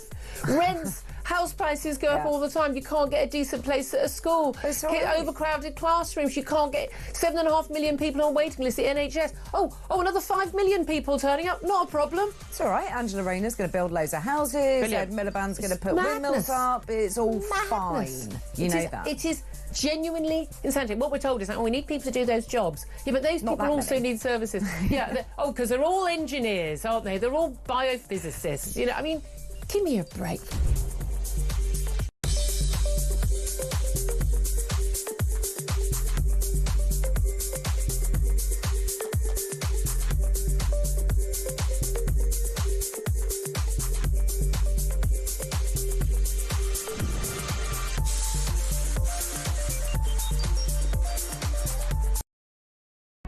Across the UK, on DAB+, on your smart speaker, on your smart TV, and on your side. This is Talk. 5:25. I was a bit slow there. Welcome back, Talk Drive. This is Talk. We're live across the UK. Ryan is bobbing around like a meerkat this afternoon. That's his head going up and down. He keeps buzzing in my ear going... Pretty big meerkat. He is a big meerkat, but he seems to be a bit on edge today. Oh dear, why? I don't know. More later. I've been... all I can say is I've had a couple of messages from his wife. That's all I'm going to say. Because she follows me on social media now. Did you know that? Does she? Did you know that, Ryan? Look at the grin. I think he's depressed. I think he's suffering from anxiety because he's a Watford fan. 0344 499 1000. One of the other big arguments that's happening right now is on defence. We're delighted to welcome good friend of the station, Mark Francois, Shadow Defence Minister. Mark, good afternoon. How are you? Good afternoon. I'm very well, thank you. Lovely to speak to you. I just want to start with the defence thing. It's your brief, and then if you don't mind, we can talk about loads. Sir Keir Starmer has been warned by his own MPs that he risks damaging Britain's relationship with the US if our country does not spend more on defence. He'd made that promise of GDP 2.5% until 2030. He's now sort of rowing back, and I'm not sure when it's going to be. You've got the incoming Trump, who I think very fairly and correctly says, the rest of you don't pay as much as I do. I'm not wiping your backsides forever. What's the Tory party's view, Mark? Well, look, Starmer never put a date on it. That's the fundamental difference. We said 2.5% by 2030. So there'd be a steady increase in the defence budget between now and then. It would, in real terms, over those years, over £20 billion extra. Labour won't put a date on it. And until they put a date on it, it's funny money. You can't actually run the defence budget. And it's worse because they're threatening to spend £9 billion on renting back the Chagos Islands and Diego Garcia that we already own. Jerry, it's a bit like saying we pay Argentina £9 billion in order to rent back the Falkland Islands. Mate, I don't mean to be disrespectful to your profession. It certainly isn't aimed at you. But every day that goes by, I realise how many goddamn incompetent MPs there are. Starmer, in his usual sort of, let's have a quango, was appointed Lord Robertson of Port Ellen, wherever that is, the former head of NATO, to carry out a strategic defence review. No, we've got a really small army, no tanks, no personnel. Our standing in the world is beginning to be laughed at. Commit to the money. No, the Tories left a black hole. Oh, we can't say black hole because that'll offend somebody. That's the world we live in now, Mark. It's ludicrous, man. Well, look, don't take it from me, take it from the Times. This is their leader, their editorial today. Yeah. It's entitled Indefensible. Yeah. I'll just read you the first sentence. It sometimes appears that Labour's defence policy involves not so much trying to scare Britain's enemies as hoping they will laugh themselves to death. That's the Times, right? But the really serious side to this is we've got a war in Ukraine, we've got massive instability in the Middle East, we've got China effectively threatening Taiwan. Of course we must increase our defence spending. The first duty of government, above all others, is the defence of the realm. I say that as the son of a D-Day veteran. But Labour, because of the economic chaos they've already created, they are terrified they'll have to have an emergency budget on the 26th of March when we get the OBR estimate. And because of that, they won't commit to anything. So the review's complete. Lord Robertson has completed his work. The Prime Minister saw it in December. He's seen it again earlier this month. And they're saying we might get the outcome in the spring. and some people are saying it could even be later than that. So waiting for the work's done, but they won't put the money to go with it. So waiting for their defence review is a bit like waiting for Godot. What do you make of the impact that this will have, as the report talked about today, relations with the US? We've seen a man, love him or loathe him, who's come in and has grabbed the bull by the horns on several fronts, and he ain't going to back down on this. I actually find myself agreeing with him about NATO, to be honest. It seems America has always spent more money, and he says he's not going to do that anymore. What are your thoughts on Trump vis-a-vis Starmer? Well, despite, this loving on the phone call, which was carefully scripted to avoid... He's playing him, Mark. Trump's playing Starmer like a good one. Look, we all know, it's an open secret that Team Trump doesn't think much of Team Starmer, right? You can spin it any way you like. Everybody knows that. And, Trump on defence spending has been consistent. He often uses this analogy of a golf club. If you join a golf club, you have to pay the membership fee. And I agree with him. And when he was saying in his first presidency we should spend at least 2% of GDP, there are only 5 European NATO members that did. We were one, by the way. Now there are 23. So you could argue that he has been winning the argument. He is plain speaking. Some people like it, some people don't. America spends about 3.5% of GDP on defence. Poland spends more than 4%. So you could say they're setting an example. We were pledged to spend at least 2.5%. And again, at the risk of hammering the nail, we put a date on it so the MOD could plan. Labour won't give us the money and they won't give us the date. Russell Quirker's with me. You're writing something furiously down. What do you want to ask Mark? You know each other. Mark, yes, we do. He's a fellow Essexonian. So, Mark is in a constituency about 10 miles up the road from me and has been, I think you've been the constituency MP for Raleigh and Wickford, Mark, for about, what, 23, 24 years? 23 years. 23 years. So can I ask you a question about something a bit more closer to home, council tax? You will remember, and I'm sure you've seen the memes that are travelling around social media right now, where Keir Starmer only a few months ago said under a Labour government, council tax would not increase. And now we hear that there are some councils, and I hope not in Essex, but there may be, that are going to increase council tax by between 10 and 25%. So I guess, Mark, 2 questions. One, I hope that Basildon and I think Rochford, which are the 2 councils in your constituency, are not going to do that. But what's your response to that, given the, should we call it a fib? The fib that Keir Starmer told in order to get elected, the reality now being for your poor constituents and others, something very, very different indeed. Well, it is a sort of sub-fib within a grander fib. Rachel Reeves, I think it was the 28th of May, so a week into the election, famously gave the speech about economically what an incoming Labour government would do.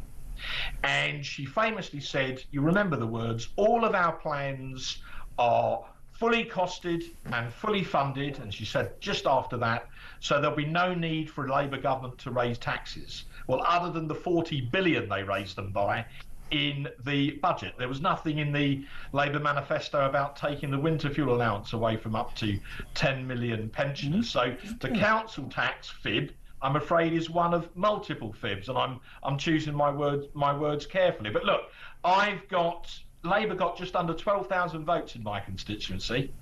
But you can't find a Labour voter now for love nor money. Mark, can I just ask? Can I ask you for an overview? We hear defence, they won't commit to 2.5. Today we hear that migration will push Britain's population to an astonishing 72.5 million. We seem to have a government, and I blame your guys as well, nobody seems to want to be doing anything. I'll take you back to Trump. Today, so angry is he with government officials in his own offices, apparently, who won't implement what he wants, he's going to sack them. We need to deal with migration. We need to deal with defence. There are many things in this country, and all we get today is a report from this government that they want to bring back non-hate crimes, hurty words. I despair, man. The migration thing needs to be dealt with, and it is not being dealt with at all, is it? Well, if you look at the votes, we had a plan, the Rwanda plan. Yeah, but some people. Hang on, Jeremy. Now look, some people liked it, some people didn't. but it was one more plan than Labour have got. Yeah, no, I'll give you that. I'll give you that. All this, we're going to crush the gangs, hasn't worked at all. I completely get that. But what I say to all politicians, and I say it to you, Mark, we've spoken many times, at least you're good enough to come on. I'm very honest. I haven't heard enough from your leader. You'll all tell me she's working out what to say. I think you're having a march stolen by reform. But I would say to any politician on this show, the world's changed and the British public... I don't know whether it's COVID. I don't know whether it was the cost of living. I don't know what it is. You can label us far right for wanting to talk about extremists. You can call us far right for writing stuff on, hurty words. The British people are fed up. They're fed up of being at the back of the queue. They're fed up with people coming into this country and taking the PISS when good, hard-working, tax-paying British people are being screwed. And I do think that whichever party wants to gain the ear of the British people, they need to understand that actually... some of the most outrageous things that Trump's doing, strangely, I'm going to say it, would work in this country right now, Mark Francois. They definitely would. Well, Jeremy, let me try and answer you directly. Look, I fought a gruelling general election for 6 weeks. I was knocking on doors night after night, including after Rishi Sunak famously came back early from D-Day. You do not need to convince me that there are a lot of people out there who are very frustrated and angry, because I had if you forgive me, I had 6 weeks of it at very close range. I'm very pleased that in the end my constituents decided to re-elect me to carry on working for them. But believe you me, I got some pretty close range feedback on all of that, right? So I do think that we as politicians collectively need to start to address some of those frustrations. Now, Kemi Badenoch, give her due, put her hand up in a big speech a few weeks ago and said on immigration, we didn't do what we promised to do. She's taken over. She wasn't personally responsible for all those decisions. She's put her hand up and said, we should have done better. So, I think there is some contrition there. And I hope that people will take her at her word. All I would say is, listen, whether she has a plan or not, whether the Tory party has lost the ear or can regain the ear, whether reform's stolen your ground, whether Keir Starmer is the man or he isn't the man, to me, this country is at a juncture where people... they won't accept being told they're far right for daring to have an opinion. People will not accept constant tax rises, an army and a military that's pathetic. They won't accept where we're at. And I think I listen to the Labour Party. All they say is we've had 14 years of incompetence. Before that, we heard about... there's so much that's wrong about this country, and I'm sure it's incredibly frustrating as a politician. Because I know, it's the nature of the beast. We're always tight for time. We are. You know me better than most, my friend. Now, our military are not pathetic, if I may. They're still man for man, woman to woman. But their numbers are pathetic. The numbers are pathetic. But, they need to be better equipped. That's why we announced that big increase in defence spending. Unfortunately, we lost the election, and Labour now, very frustratingly, will not match it. On reform, if I could just say this, because I hope this is an important point, so much of the animosity between ourselves and reform goes back to 2019, when when Nigel Farage, then the leader of the Brexit Party, stood down his candidates in Tory incumbent seats because he could see that after 3 years of trench warfare in Parliament, I saw night after night. I even wrote a book about it, still available on Amazon. Brilliant. So you could argue that in 2019, Nigel calculated the only way we would really leave was if Boris won and won well. So you could argue he put country before party and stood down his candidates in incumbent seats, right? There was all this debate about should he have been given a knighthood or should he have been given a peerage. We didn't even give him lunch. I completely agree. Listen, No, this is really important. Sorry. We as a party didn't say thank you, and we should have done. And so much of the animus between us and reform goes back to that event, or rather that non-event. Completely agree. So whether or not there'll ever be some long-term I don't know, but there is still a lot of bad blood because we didn't say thank you when, to be fair, we should have done.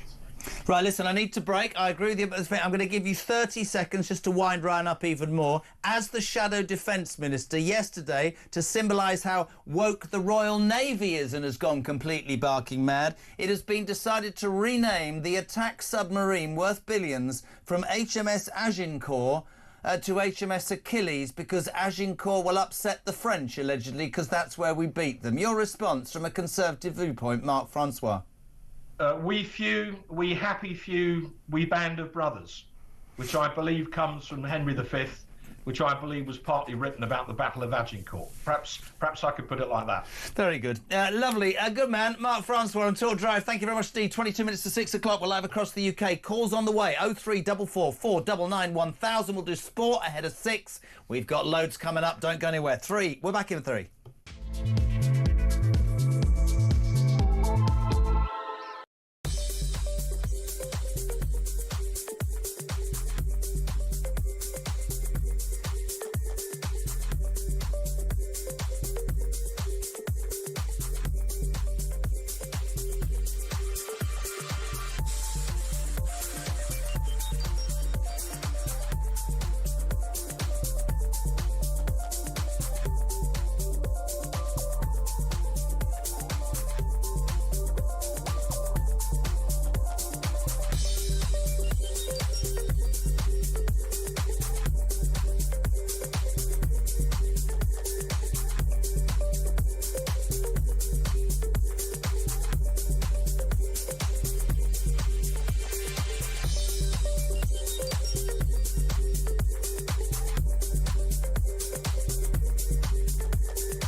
Across the UK, on DAB+, on your smart speaker, on your smart TV, and on your side. This is Talk.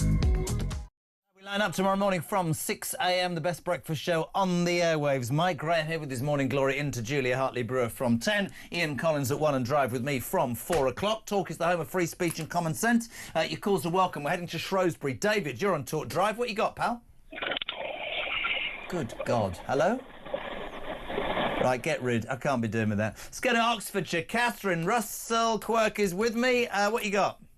Oh, hello, Jez. It's Catherine. I tried to ring up last week. That's why I just said Catherine in Oxfordshire. You're on. I'm joking. What you got for me? Well, since the budget, I've become more interested in politics, particularly as we're farmers, and I cannot believe how morally corrupt all these MPs are. These Labour MPs who can't stand up for what is right and what is wrong, and they use everything as a political football. I mean, you know, the rape gangs, I mean, how they've stooped to the lowest with the military, the farm tax, but it's just like, where's right and wrong gone?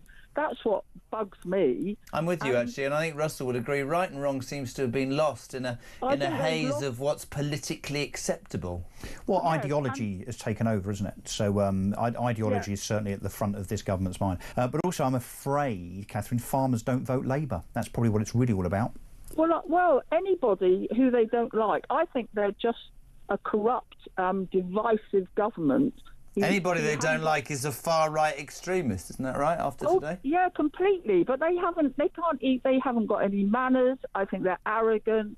they're condescending. And when they did that budget and they sat there giggling like students, I think they were completely out of order for anybody who they've taken money from, whether it's Russell said earlier, we can talk about pensioners, we can talk about the cap on that, we can talk about veterans, we can talk about farmers.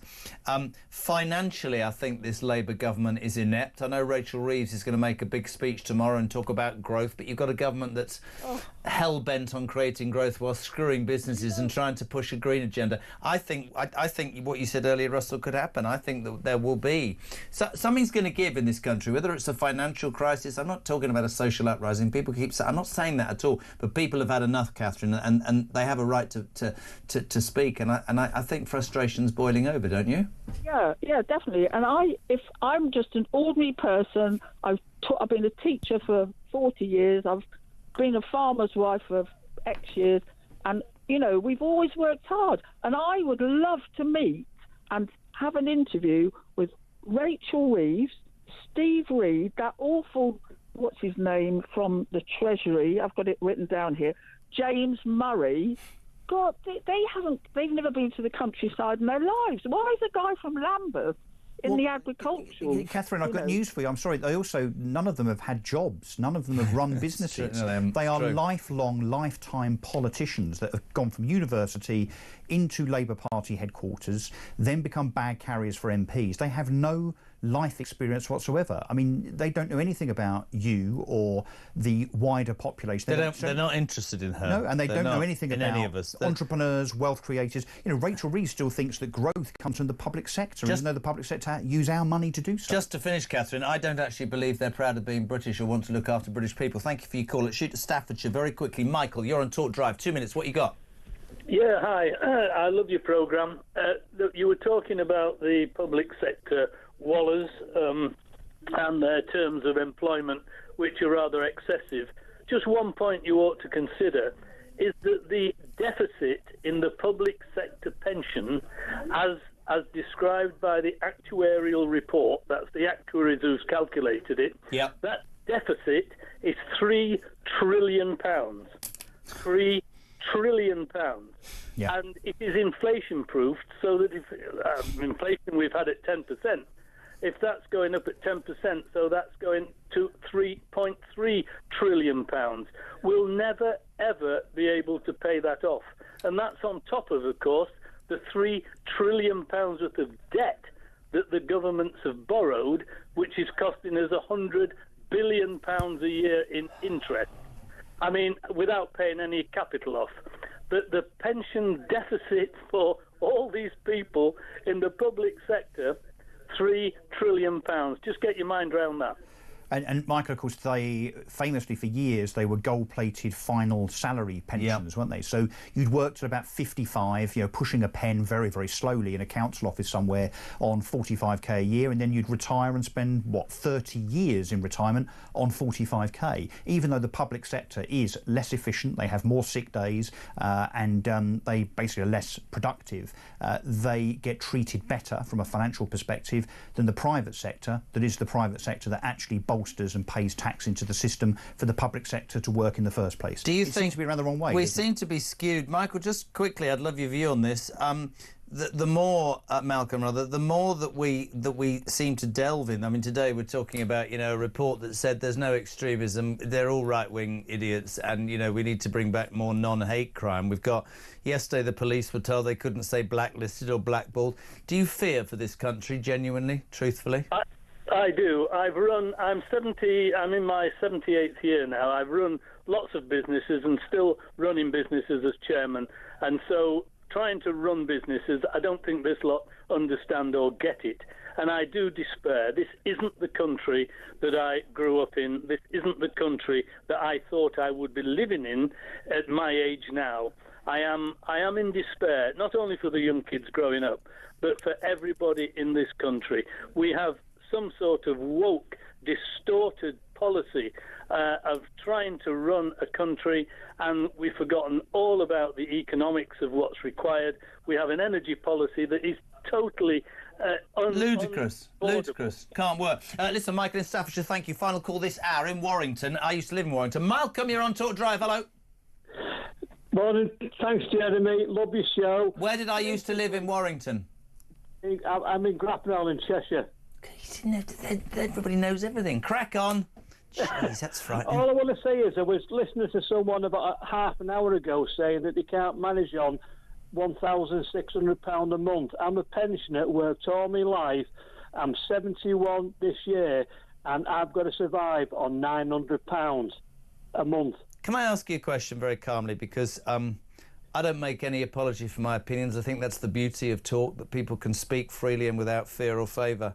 I find it really disrespectful to pensioners, to the armed forces, to farmers, that we seem to have a government, or a society actually, that seems to accept that it's okay to screw people who have always done their bit whilst giving a lot to people who haven't.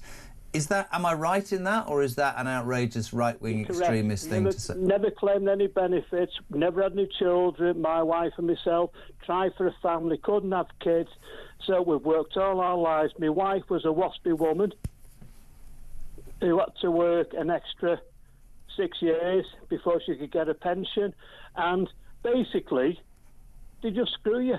I couldn't agree more, and somebody just waved a figure at me. In this country, we've got migrants illegally and legally flooding this country. Some people will be offended by that. I don't mean to offend. And yet, a successful millionaire who might own a business that in fact employs people and creates growth. One is leaving the United Kingdom every 45 minutes because of this government. Thank you to Malcolm. Thank you to the wonderful Russell Quirk. We'll see you very soon. At 10 to 6, sport is next.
It's useful to know that these kinds of people work in the Home Office. Yeah.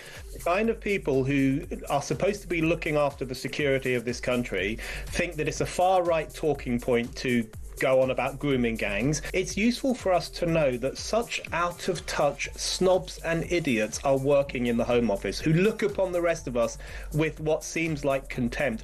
It is not right-wing, or certainly not far-right, to be concerned about the exploitation of working-class girls by gangs of men.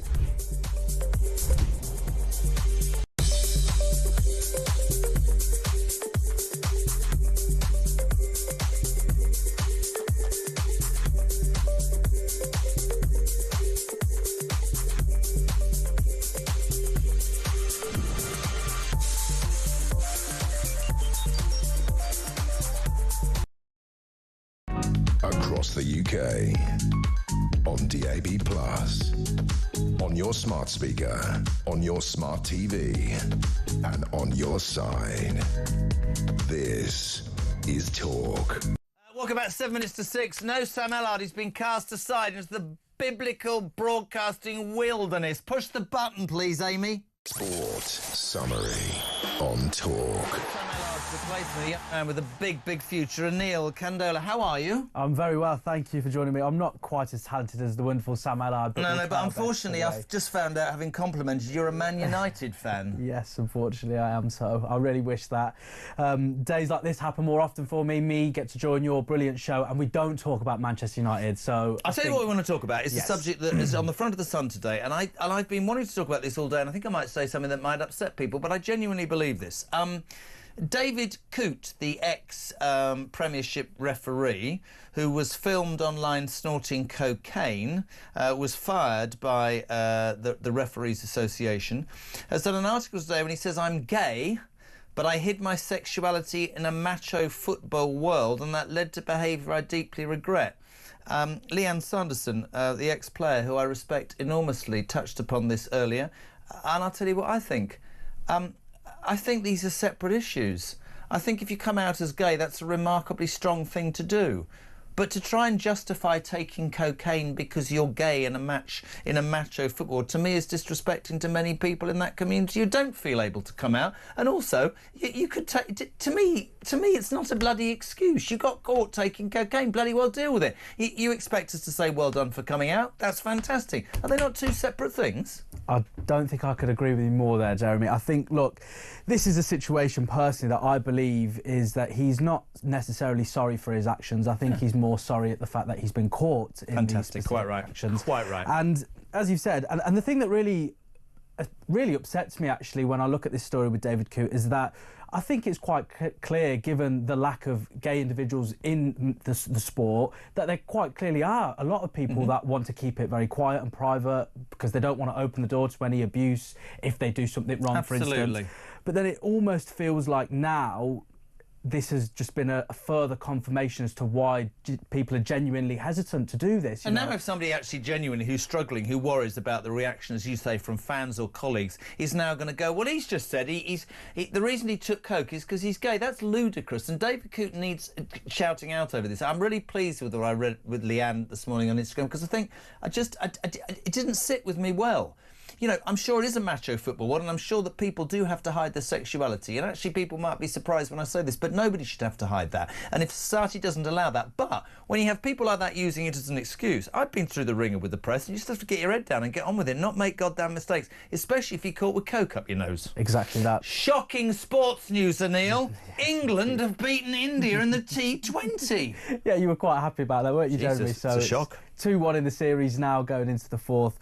India, of course, my preferred cricket team. So another one with you, Jeremy, that we're on the other ends of the table. Right. Brendan McCullum, of course, who's done a brilliant job on the Test team with Ben Stokes, has just been made the white ball. So that's the sort of one-day team coach as well. It's a double job. They lost the first two, but Mark Wood, I know, came back into this team. It will take him time. There's something about McCullum that I quite like. Yeah, for sure. I think England were in need, I'd say, of a new era almost, if you like, and I think he does define that and then some. So as he said, give him a bit of time, a bit of patience, which isn't always the case with English sports, but I think if they can do that and provide him that, then I don't think he will let the English side down. We've got 3 minutes left, so we'll talk about Man United because I want to. You scraped the most ridiculous win the other day against Fulham, but I just want to ask you about Ruben Amorim. This is a genuine comment. We've seen and heard over the last couple of weeks, he described his team as the worst in the history of Manchester United. He said on Sunday that he would rather put his 61-year-old goalkeeping coach Vitali in the team than Marcus Rashford. I've always thought from a distance, with all of these clubs, that the difficulty... You know, I was brought up in the Ferguson era. That was ironclad, your players. He'd send spies out. Lee Sharp got caught at a nightclub. He doesn't play for 4 weeks. Do you think that as he stands up to Rashford and anybody else, well, Anthony's already gone, that doesn't fit into his work ethic, do you think that A, the board and the club will support him whilst this transition happens? And do you think it actually can happen? Because in my mind, players have far too much control nowadays, far too much. For sure, we only have to look at the history of Manchester United managers. The likes of Jose Mourinho didn't take too well with Paul Pogba in the end. We all know who outstayed who in that situation. Of course, Jose Mourinho was let go because Paul Pogba was on the bench in Jose Mourinho's final game at Anfield where they lost 3-1, I believe. You fast forward that to Eric Ten Hag, issues with Jadon Sancho, and even though he is on loan at the moment, he is still technically a Manchester United player. So there again, the player power always seems to supersede the manager. But I think with Ruben Amorim, he's got an almighty task on his hands to turn this. He don't look 40. He's been there 2 months. He looks about 60. Yeah, mate. he even said that himself. He said, it might be my 40th birthday, but it feels like my 50th. Do you after think being he's at out of his Manchester United. depth very quickly? Do you think he's too young? Serious question. I think he's a very capable manager, but given the size of the task ahead, I worry for pretty much any manager taking that role at this moment in time. This is breaking news. Great that you hear. Arsenal's appeal against the red card Miles Lewis-Skelly received in the Premier League draw at Wolves at the weekend, which was the worst decision I've ever seen, has been successful, and he will not have to serve a 3-match suspension. That is breaking news the FA has just announced. That was not... Honestly, I've never seen this so ludicrous in my life. Ian Wright went nuts. That's been thrown out, quite rightly, yeah? Absolutely. I think this decision, of course, it caused a little bit of uproar for obvious reasons. Michael Oliver was victim to quite a lot of abuse. Some, of course, are necessary. But I think the right decision has been found. Unfortunately, though, I don't think this will be the end of the refereeing debacle that we find in the Premier League at the moment. It's never ended, and it almost seems to supersede the actual results and the timeline of events for the sport. It's just about referees at the moment, isn't it? An absolute pleasure. Note to Ryan, Jodie, Sam who? That's showbiz. This man is infinitely better than... Where is Sam Ellard? In rehab, is he? I'm not saying any more. Neil, thank you very much indeed. Great to have you on, despite the fact you're a Manchester United fan. Almost 6 o'clock. We're live across the UK with Talk Drive. On the way, Tom Hunt, former Tory MP, talking everything about extremism and Just Stop Oil and Donald Trump. 0344 488 1000 is my telephone number. You can text me 87222. Start your message with the word talk. The news at 6 is next.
Across the UK, on DAB+, on your smart speaker, on your smart TV, and on your side. This is talk.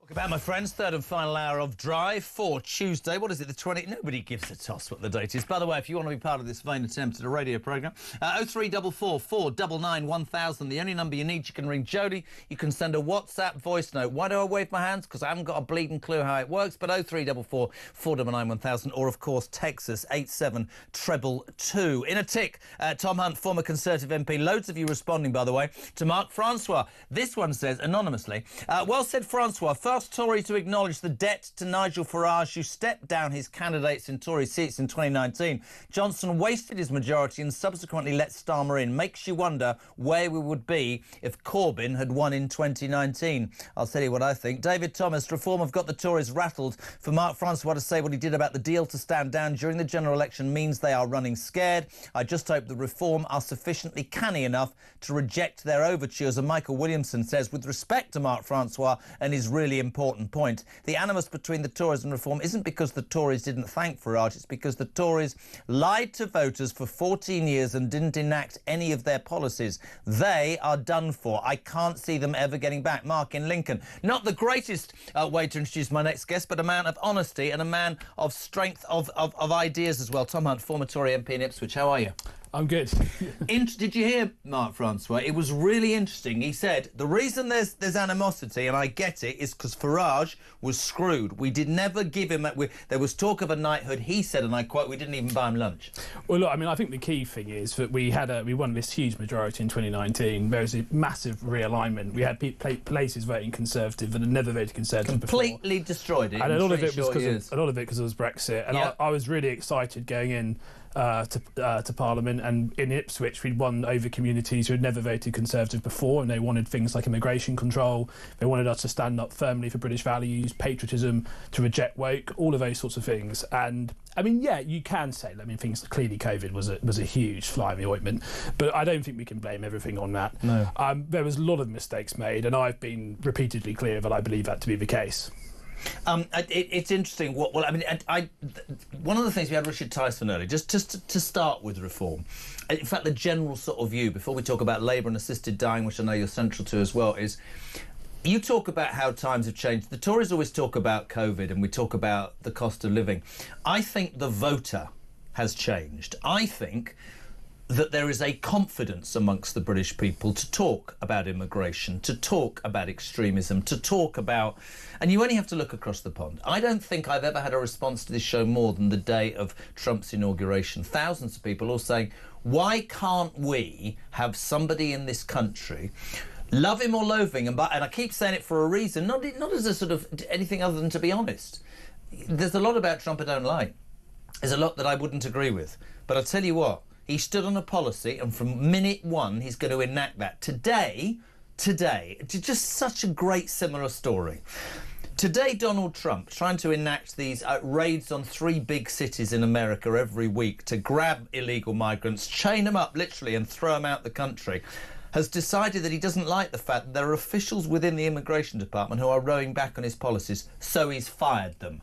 Today in the United Kingdom, our Home Secretary, Yvette Cooper, after, of course, Southport, asked for a report into extremism, didn't like what was read from the Home Office because a bunch of civil servants said 2-tier policing doesn't exist, that's just right-wing gargle, we need to do more non-crime hate incidents.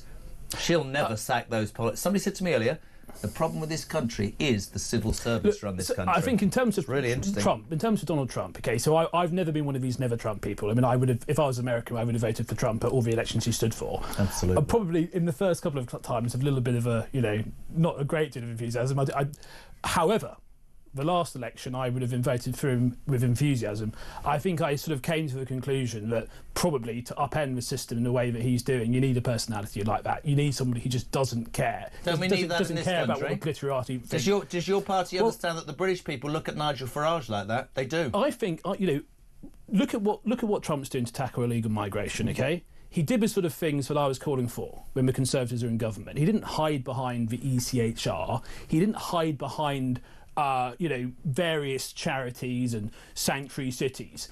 Trump just cut through the nonsense and he's delivering on illegal migration in a way that we did not do because we didn't have the cojones to do so. So I do admire what he's doing. I do look with some jealousy in a way upon the States right now. And it's not just the immigration, it's he sacked all those woke officials and officers and advisors in government. I am a bit jealous of it, and the fact that actually on the Chagos Islands we're looking for Trump to stand up for British interests because our own Prime Minister won't, and we've got Keir Starmer for the next 4 years. The thing is, whenever I have, and don't take this wrong, when they have a Tory on, they just go, you are the nearest, and Mark Francois, you've acknowledged, I've been very honest with you, is your language, is your gut instinct not nearer to reform than it is to a party? With respect, I still haven't had any meat on the bone from Cami Badenoch. I still don't know what Cami... she did a speech, Mark said, but you have to say about reform, you would admit this to me, there's only 5 of them. They create more interest, column inches, than anybody else. And that resonates with the British public, doesn't it? Look, things happened in the last 14 years. Communities changed. Yeah. As a consequence of mass migration, people are seeing it, they're feeling the effects. I haven't given up on the Conservative Party. I certainly haven't given up on Kemi Badenoch either. She's had an incredibly difficult task. She's come in. We've just been pounded like we've never been pounded before. She's finding her feet. I think she's growing in confidence. The grooming gang scandal, I think she handled very well. And actually, by the way, that wasn't the first time she spoke about it. She spoke about it before that. So, one way or another, the right. The most interesting question at the moment is about the right of British politics. And in a sense, that's a good thing, right? We know Labour are busted flush. We know that they are, remarkably, within only 6 months, they're pretty much busted. I saw some of their approval ratings today, absolutely through the floor. The question is, can the right cohere? The interesting, so they were going to put you, I'd like to have a clip, but I haven't got it, I didn't think about it, but we had Ben Habib on yesterday, who set up a British PAC. Have you heard about this? Which is a think tank, in effect, which is basically going to say to both Reform and the Tories, if this continues, in 4 years' time, 3 parties at 25%, that's 50% of the right against this left government that is, destroying this country, not just locally and at home, but internationally as well in terms of reputation. How's that going to work? Because in the old days, the Tories, look, Cameron took the Liberal Democrats. As we sit here right now, Reform's going to beat you in the next election. Well, the next election is a long way off. Yeah. So actually, I think that it's going to be 4 years away. Do you think he's going to last that long? Starmer.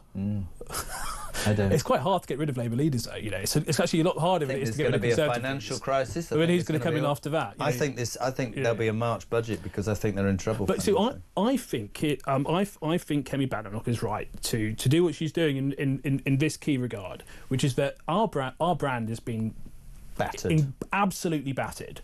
We've lost trust with millions of people who previously voted for us on a number of issues, not just immigration, tax, our general standards in public office behaviour, sleaze, all of those sorts of things.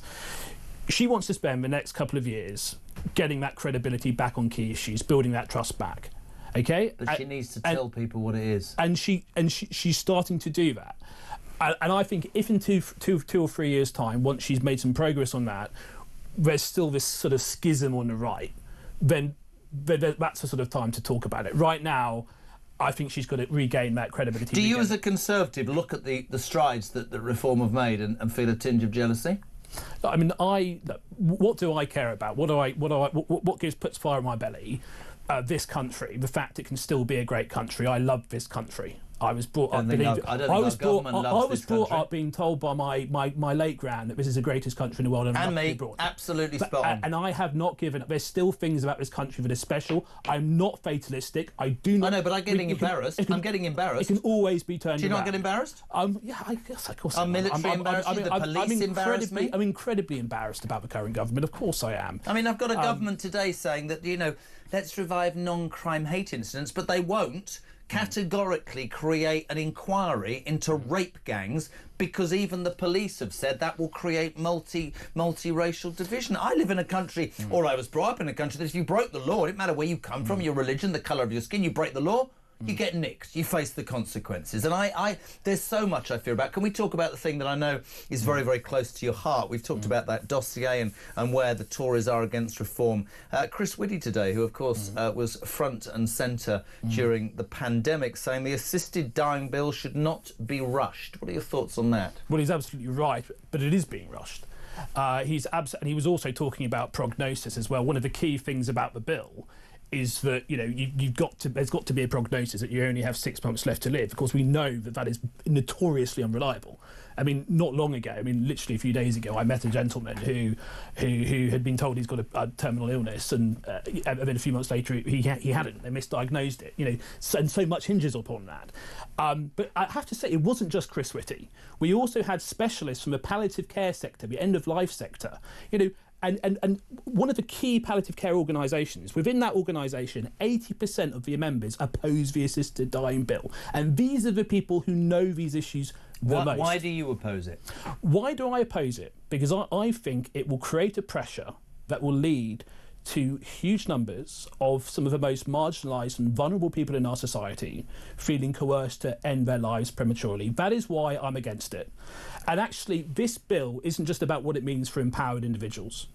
We have to think about what it means for the most marginalised individuals. So therein, I think you've done that brilliantly, because therein lies the issue. So I can sit here and I can tell you about the old man, a bullish, outspoken 6'4" giant that was 5.5 stone and it was as sharp as the body gave up.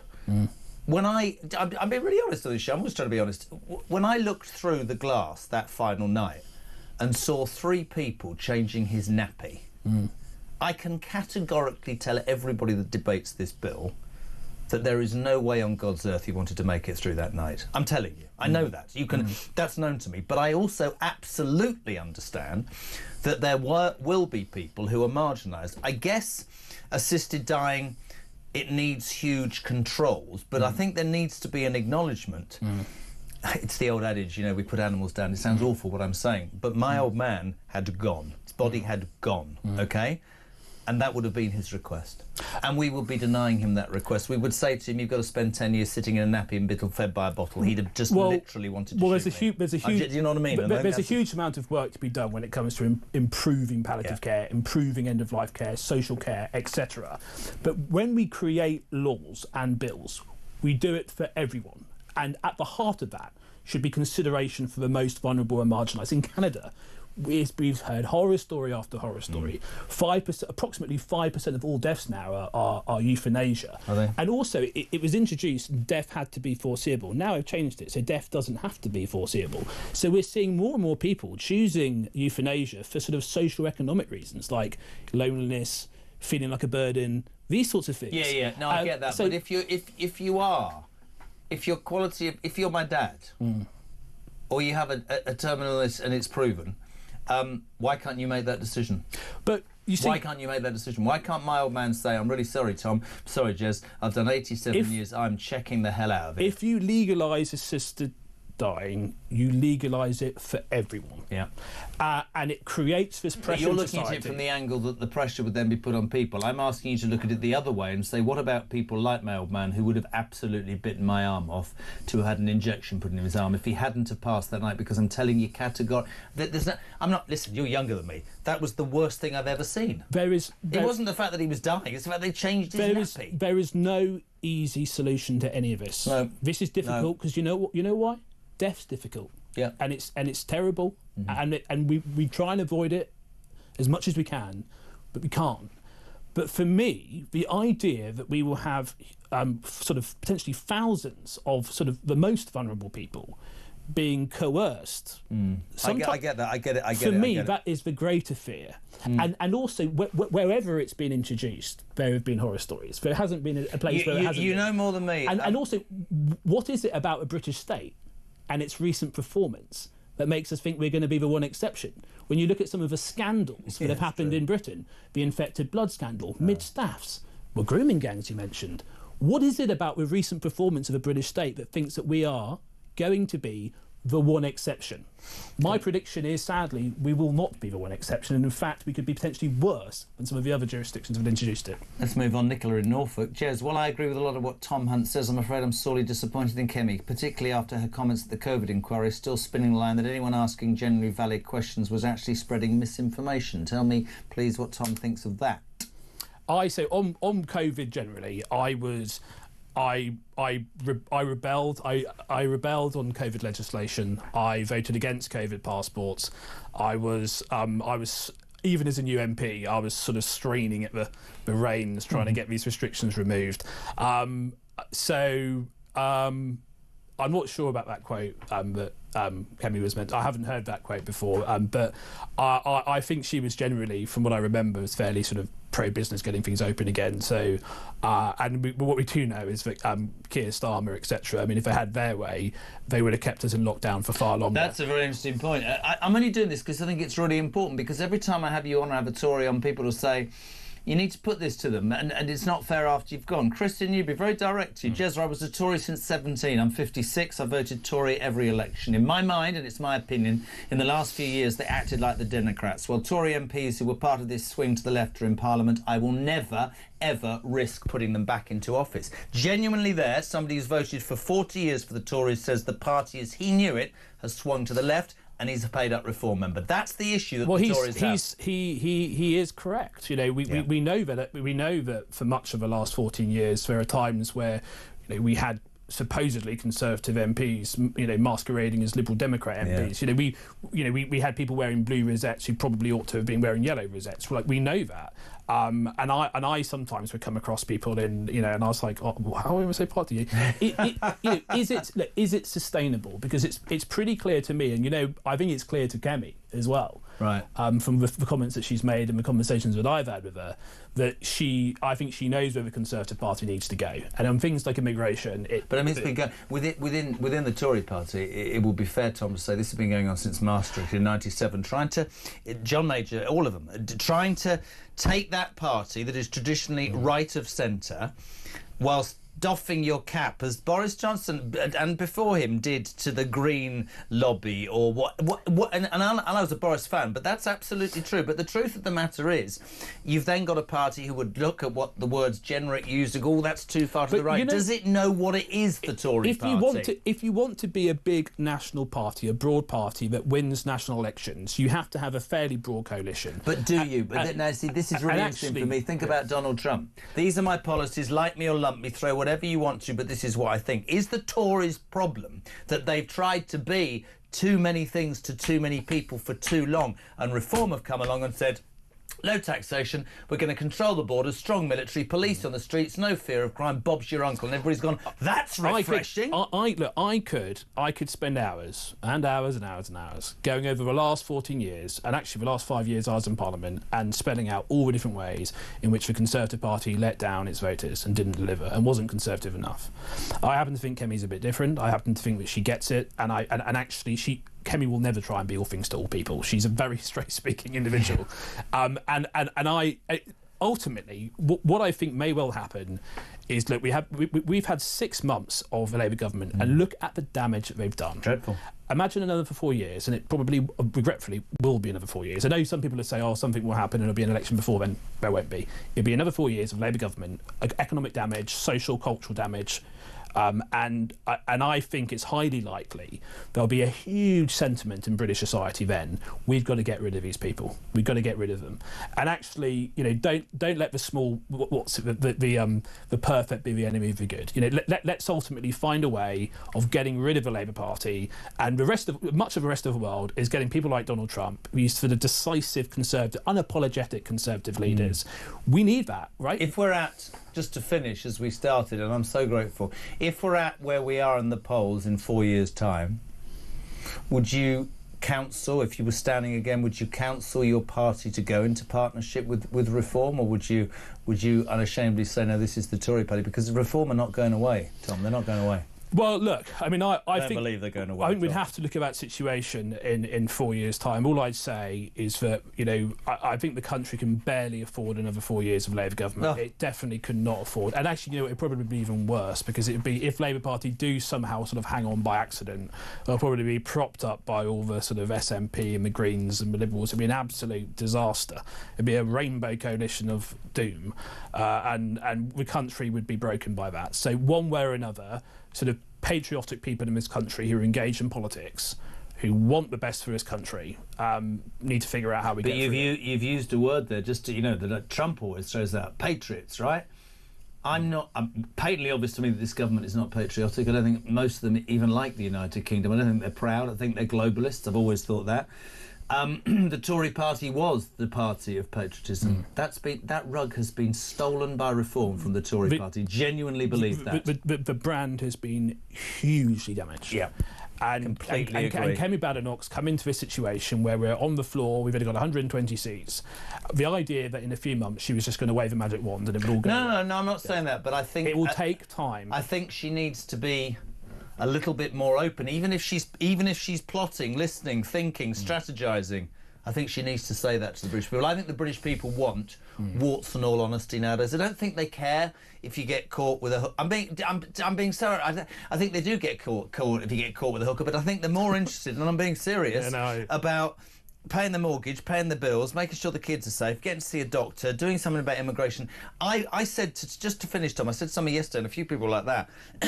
Wouldn't it be amazing if a politician could or would stand up in this country? I said it yesterday, Ryan's going to ease off again.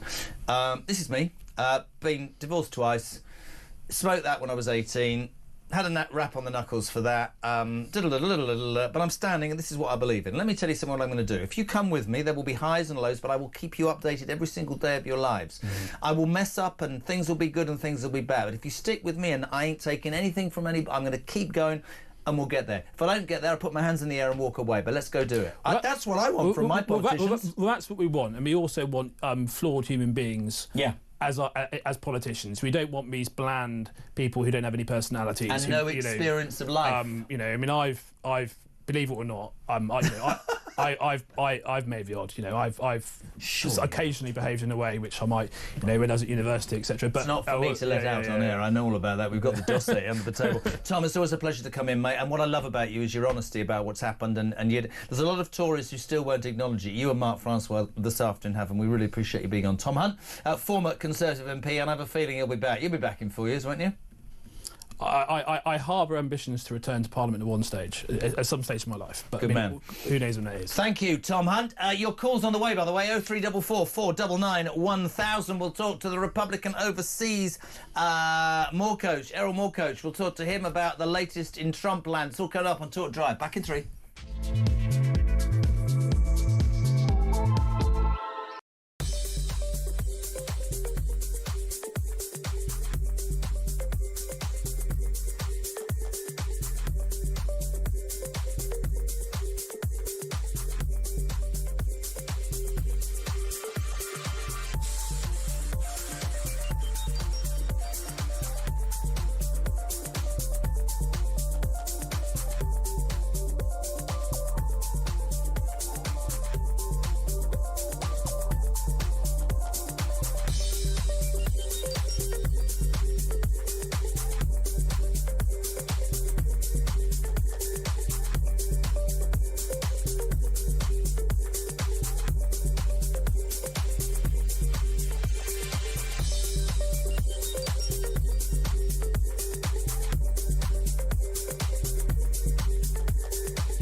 I mean, what we'll see is the limits of federal power here, because there is a lot of power that the federal government holds, but it doesn't hold all the power. The main weapon that it has is funding.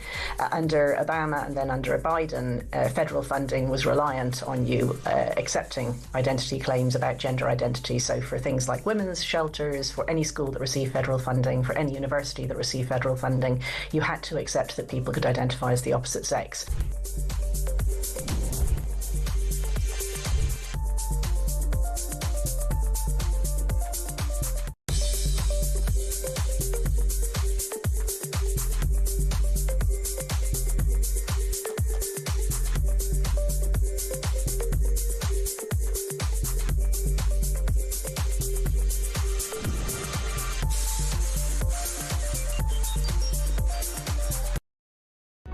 Across the UK, on DAB+, on your smart speaker, on your smart TV, and on your side.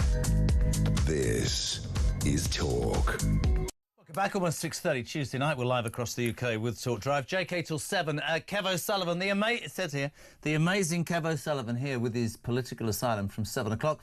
And Petri Hoskins here, of course, from 10 through until 1. 0344 499 1000. Bill from Romsey. Nearest thing the government has been to the countryside is opening a tin of carrots. Yes.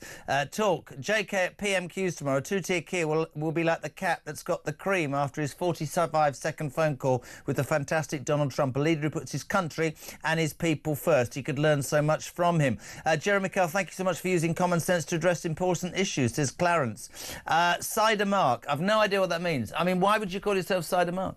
Jez, the announcement today regarding redefining extremism and terrorism by this government is just another step towards socialist totalitarianism. Paul in Belfast, Dominic Raab was brought down by his own left-wing woke civil servants. The Sue in Lancashire, fantastic show. You have lowered my blood pressure because you're ranting on my... Right, just come into the studio, Jodie. Just come here. Come on. Right, so what happened was, I'm not going into too much detail, but I'm going to share this with you if you're watching online. I make no apology for this. I don't care. Our boss, right, Denny, right? So Denny, right, this is... I don't care. So I helped somebody out in this office with a few things over Christmas, and he jokingly said, you, Kyle, have turned into a travel agent. So he put into AI, Jeremy Kyle, travel agent.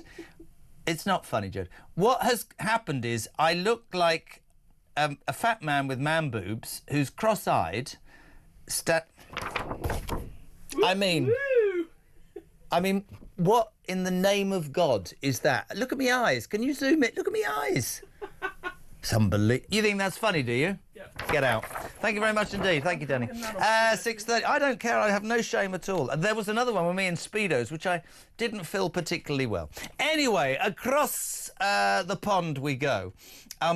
So much to like about the few days, the first 10 days of Donald Trump. For many people, a lot to hate, including Selena Gomez, who cried a lot. Errol Morcoach is the spokesman for Republicans overseas. A very good evening to you, Errol. How are you? Doing well, thank you for having me. I love the border czar. What's his name? Tom? Is it Tom? Homan. Yeah. So Selena Gomez, who of course understands everything about the real world with her 400 million blimmin' Instagram followers and billions in the bank. When I'm so sorry for all the people who are being deported, and even her own followers went, "Get with the program, love, you self-opinionated, spoilt, whatever," and she took it down. We look enviously in your direction, I have to say. Here's a man, like him or loathe him, warts and all, who said, vote for me and I'll do this. And from the very first moment of the first minute of the first hour of the first day, he is doing that. Culminating, there was a picture at the weekend of, I think, immigrants leaving on shackles, but his administration is planning immigration raids in 3 major cities a week. There's been some kickback today from staff, is that right? Well, there's been some pushback, I think, in general, but this is going to happen. I mean, Tom Homan and Donald Trump made a promise to the American people. They made a promise to the majority of the American electorate that they're going to deal with this. And I think one thing that's critical for your viewers to understand, and for anybody watching this, they had all of the names and addresses of these people already. The minute that he was in there, all of a sudden, boom, they're hitting this place, taking down this pedophile, this child rapist, this guy. So you're telling me that the U.S. government said, oh, yeah, Bobo the rapist, he lives down the street, but he's a good tenant. We're not going to bother him.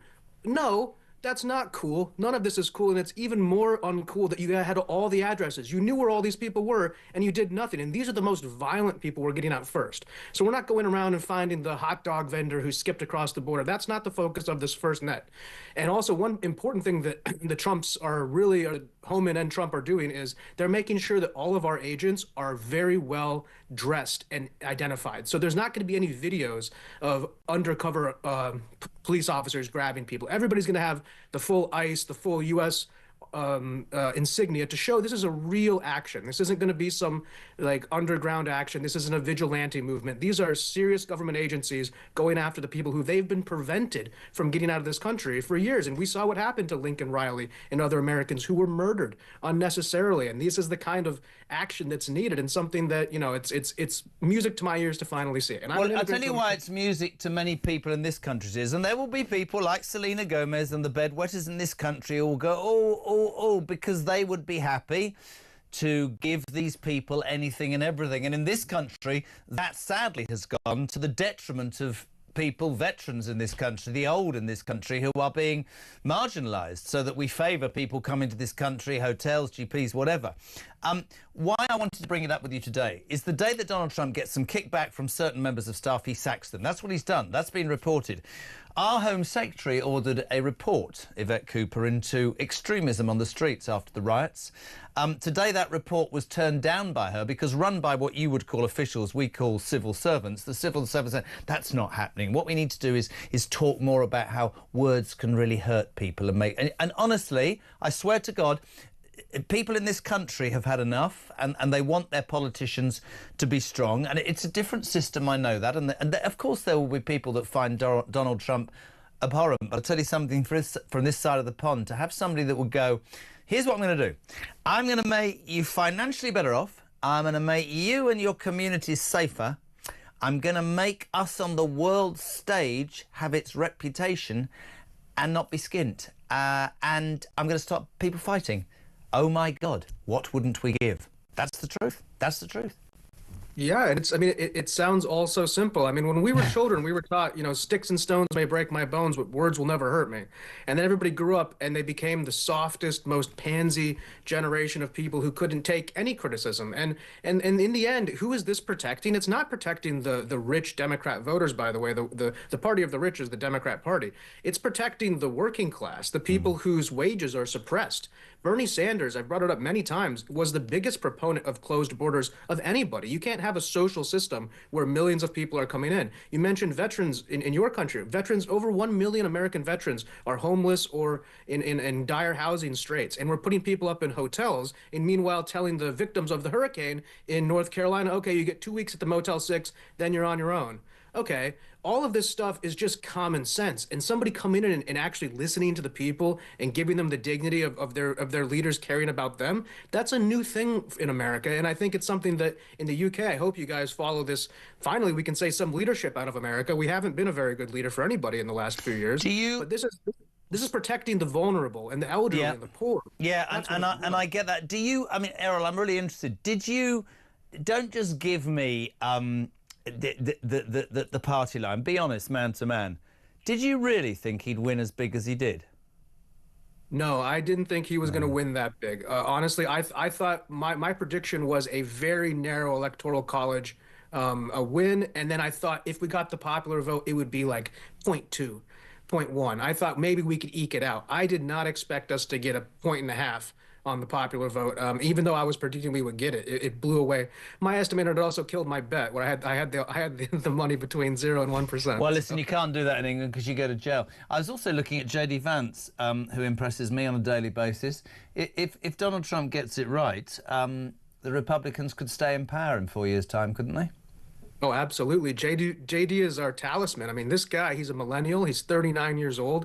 He's the hillbilly elegy story. He understands the regular people. He understands the middle people. He understands the soldiers. He understands the perspective of the wealthy, because he was able to get himself into that upper echelon through Yale, bootstrap mentality. He's exactly the kind of person who, you know, people can point to their children and say, look what JD did. That's what you can become somebody. You can come from nowhere and become somebody. JD's articulate, he's smart, and he has that ability to take this party for 8 more years after Trump. We could get 12 years of Trumpian policy. And then I read Barron will only be 30 then he can come along, so we could go even further, apparently. Should we have a moment's silence? I mean, what's happened to Kamala? Apparently, politically it's all gone to a mess.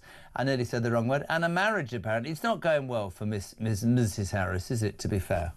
No, I'm very sorry for Mrs. Harris that, you know, things haven't gone well for her in all aspects. I guess you can only grift yourself so far, and you can only cackle at people's pain so long, and eventually time passes you by. She has absolutely no chance of running again. She would never win a primary. She knows that. Her husband is embroiled in all sorts of scandals, and in the end, she's the one who pushed Joe Biden out. They're the ones who did a soft coup on the sitting president. Well, I just want to say this to you, because they all think I'm mad here, right? So bear with me. I know he became a figure that people took the mickey out of, but I ended up feeling quite angry about the people around Joe Biden. He gave 50 years. I didn't agree with his policies, but I really felt towards the end it was so sad to watch. However, during the inauguration of Donald Trump, the 47th president in the United States, all I saw was Joe Biden smiling. And I'm convinced, I am utterly convinced that he voted for Donald Trump, and he's going to go to his grave going, you replaced me with her. I'm the only one that beat Trump. You can all do one. I'm off to Delaware to enjoy my life. Do you agree? I think he voted Trump all day long. I'm inclined to agree with you, just based on the little things. He had that red mega hat, and welcome home, he said to Donald as he walked into the White House. Do you know what I mean? Yeah. To be fair, he might have gone in the voting booth, gotten confused, and just left. Yeah, and voted for nobody. That is true. Listen, great to have you on, Errol. Thank you so much indeed. We'll have much fun over the next few years. Thank you very much. Errol Moorcoach, spokesman, Republican, overseas. 21 minutes to 7 o'clock, and coming next, we haven't seen each other for a long time. It's been like a painful broadcasting divorce. But the First Lady of US and British television, the woman I aspire to be as good as, is next on this channel.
Across the UK, on DAB+, on your smart speaker, on your smart TV, and on your side.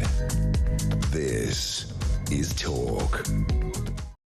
Is smoother than a cashmere codpiece. Ian Collins back tomorrow afternoon from 1 o'clock. The Housewives' Choice here on Talk, the home of free speech and common sense. 18 minutes to get your calls in if you want to be part of it. 0344 499 1000. Hello. God, there's so many of you. Richard, if the PM has to ask the King to allow him to dissolve or form a new government, surely the King can get rid of that government if he isn't happy with the way the country's been. I keep saying this to people. Rich, I'm not against you or what you think, but it ain't going to happen. It's a constitutional monarchy. You've got no chance. You've got 4 years of these idiots. Hello, Jez.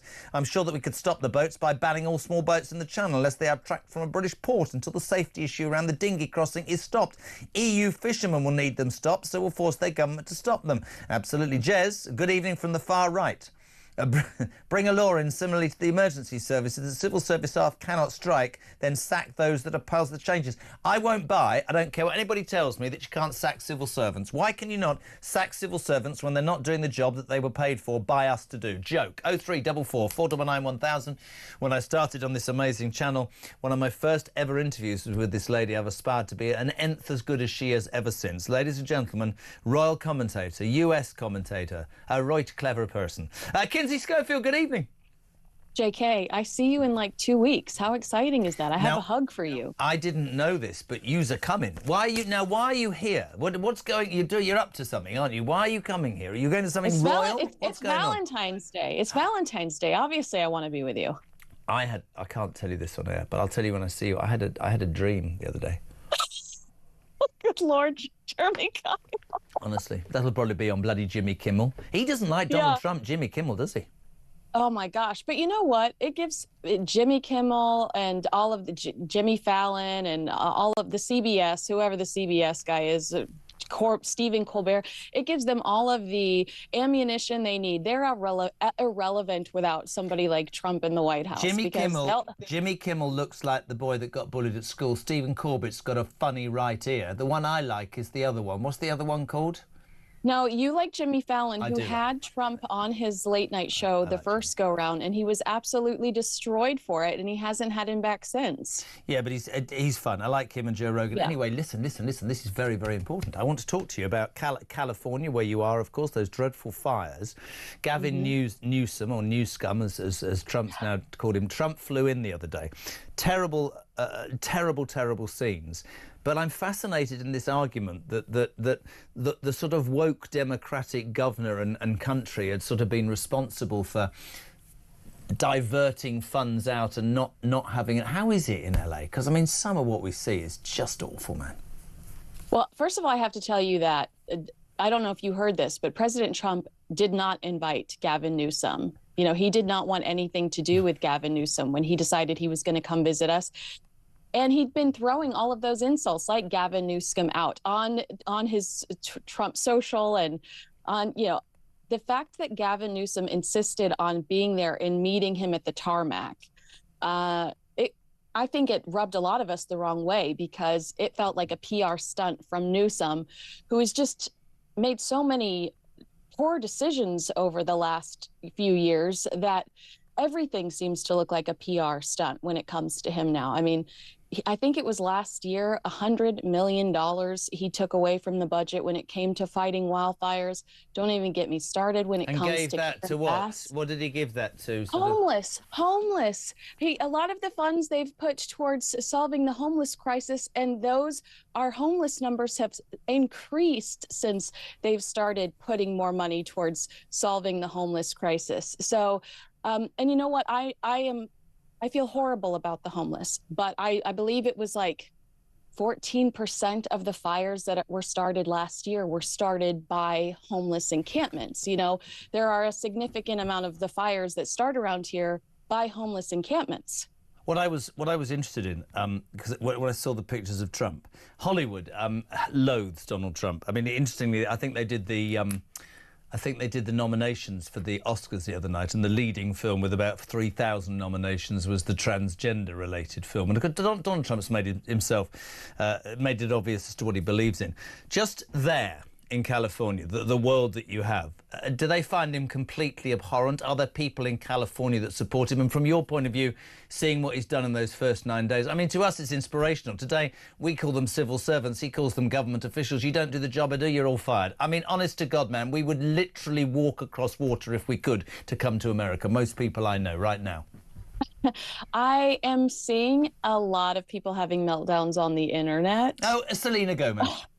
Yeah, yes. But I also am seeing a lot of my friends, like comedians and things, just having absolute meltdowns on the internet. And there are better ways to handle it. It gives you the sense that it's just virtue signaling a lot. I'm just looking for attention. I'm going to sit on and I'm going to stress about this on TikTok because I know the algorithm's going to pick it up. And our politics are still so polarizing that, you're going to generate a conversation and engagement. But I also think that there are a lot of people that are coming out from under the radar. Like Kim Kardashian lost 150,000 Instagram followers when she posted a picture of Melania Trump on Inauguration Day. So there are people that are, starting to go, well, he's in charge, so I might as well get in line. Well, 90 million of the American population voted for him. But you're absolutely right. He's very polarizing. I don't agree with everything. But it is quite fascinating to watch it unfold. And there is a sort of real strength in this country of people that say, oh, come on, could we not, flawed or not, could we not have leadership? What's your view of the royal? What's going on with the royals? Because it's been so long. I mean, where have you been? You've got a new man, haven't you? Never.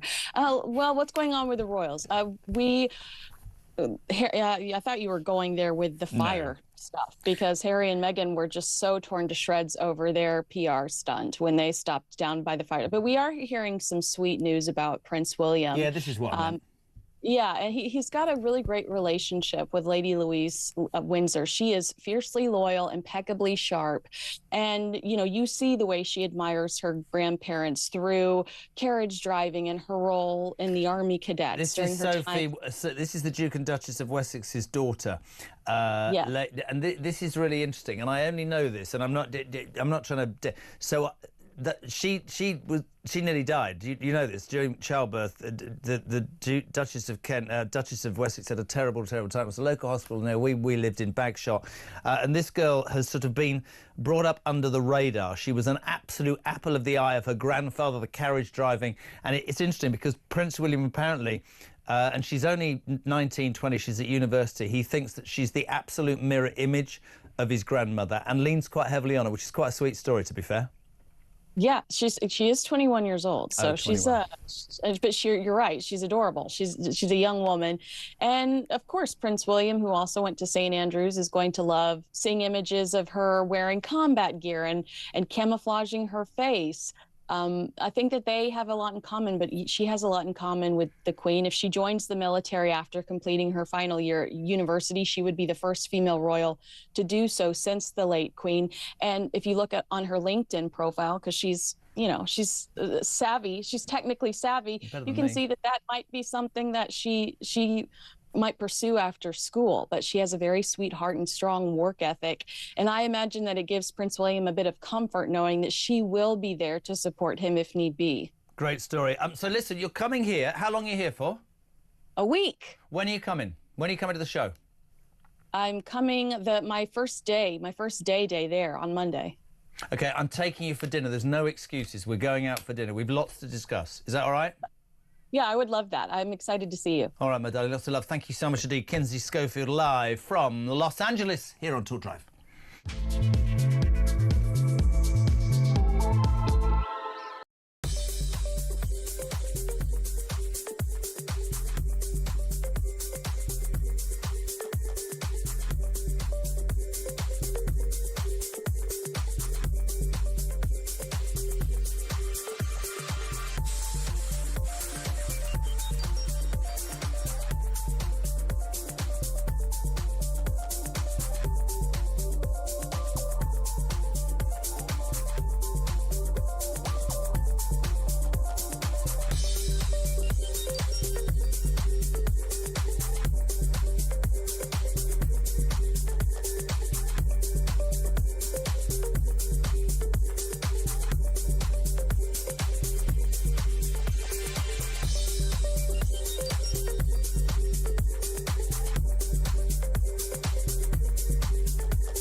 Home Office, so mainly Yvette Cooper, and it's like an internal report that they asked to happen. And this report has basically come back with all these findings about the definition of extremism and just lots of kind of crime and home affairs issues. But then what's happened with this report is that it seems as if the Home Office have kind of rejected all of the information and the recommendations in this report. So that kind of begs the question of what the purpose of commissioning this report was in the first place.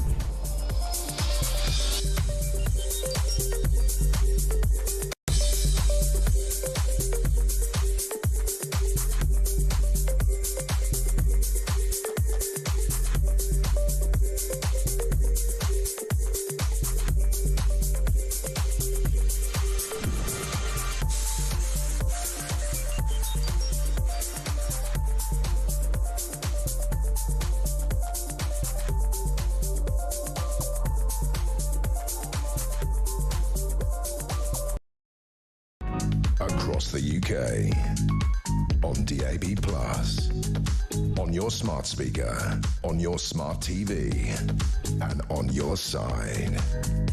This is Talk.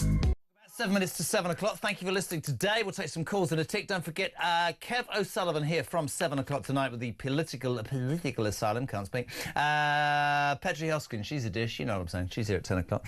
Let's go very quickly. No, Robert Halstead, a very good evening to you and your wife. He says, please pass on our regards to Richard Tice. My wife and I are newly joined, signed-up paid members of Reform. They need to be there right now. That's Rob and Den. No idea.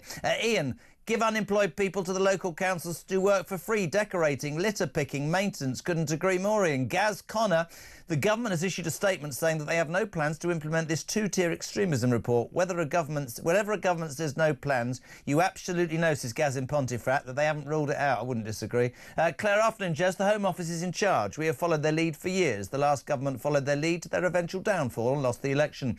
Starmer is the embodiment of our far-left establishment. They are talking his ideology and singing from his song sheet. Starmer and the Home Office and all of our establishment are now the embodiment of far-left socialism. We are doomed. Christ, that didn't get very good, does it, Caroline? Apart from the civil service blob and weak politicians, the problems we face today in the UK are the social lefties. We cannot do anything without them throwing their toys out of the pram. We are trapped in a loony left nightmare. Oh, my God. Mark in Caterham. Come on, Jez. We know there's a work-shy nature in the UK, which started years ago. When was the last... Oh, I'm not reading that. When was the last time you saw an English person served you in Pret? English people think they are too good to serve coffee. It will take a handout. I sort of agree. And James, for now, our democracy is a parliamentary democracy and therefore the politicians decide what goes. They don't have to do what we want. It's a flawed system. The reason nothing is being done about immigration is because the vast majority of them don't want to deal with it. There can be no other reason. James, thank you very much indeed. To the phone lines, no time at all. Luke is in West Yorkshire. You've got 1 minute, Luke. What you got?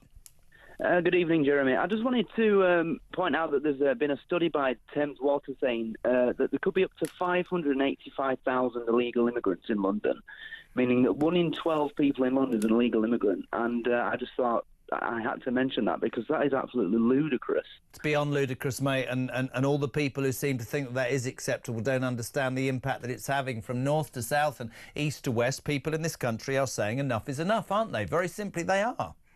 Absolutely. I mean, I saw a story on Facebook today that a 73-year-old man had died in his car in a GP surgery car park waiting for a phone call from one of the doctors because he had shortness of breath. Don't, because they get sacked. That's fine, is it? But if you come over on a boat, you get a private GP, a bloody 4-star hospital within 5 minutes. Thank you, Luke in West Yorkshire. Hello to the lovely Ian Haywood listening. Yes, we will, mate. Frank's in Nottingham. 1 minute only. Frankie, what you got?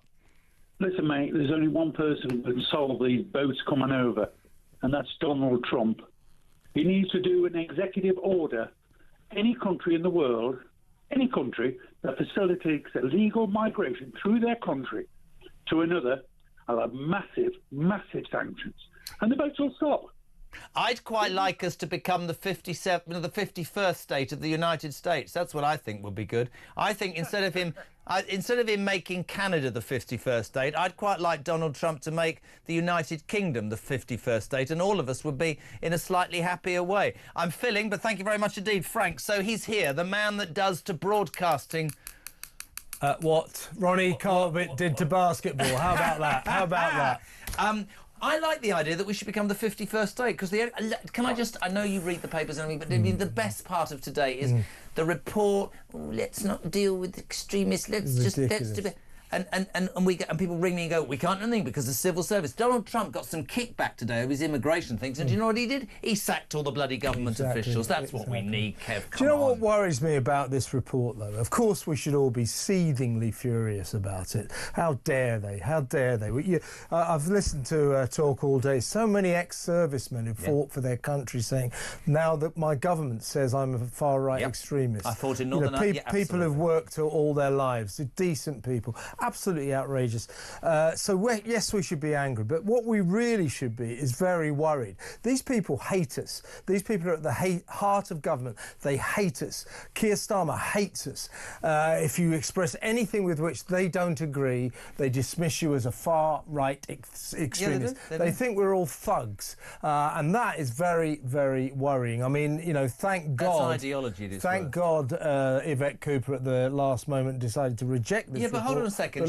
She rejected it, but the people that wrote that crap are still in the Home Office infecting the very basis. And I'm not a Labour supporter, but they are democratically elected. And if she wants to do something, she can for 4.5 years. But we've got officials that we pay their wages saying no. I want to know who wrote this. Well, and by the way, it's based on a lie. There are lies in there. They talked about, using the alleged grooming gang scandal to whip up anti-Muslim sentiment. It wasn't alleged.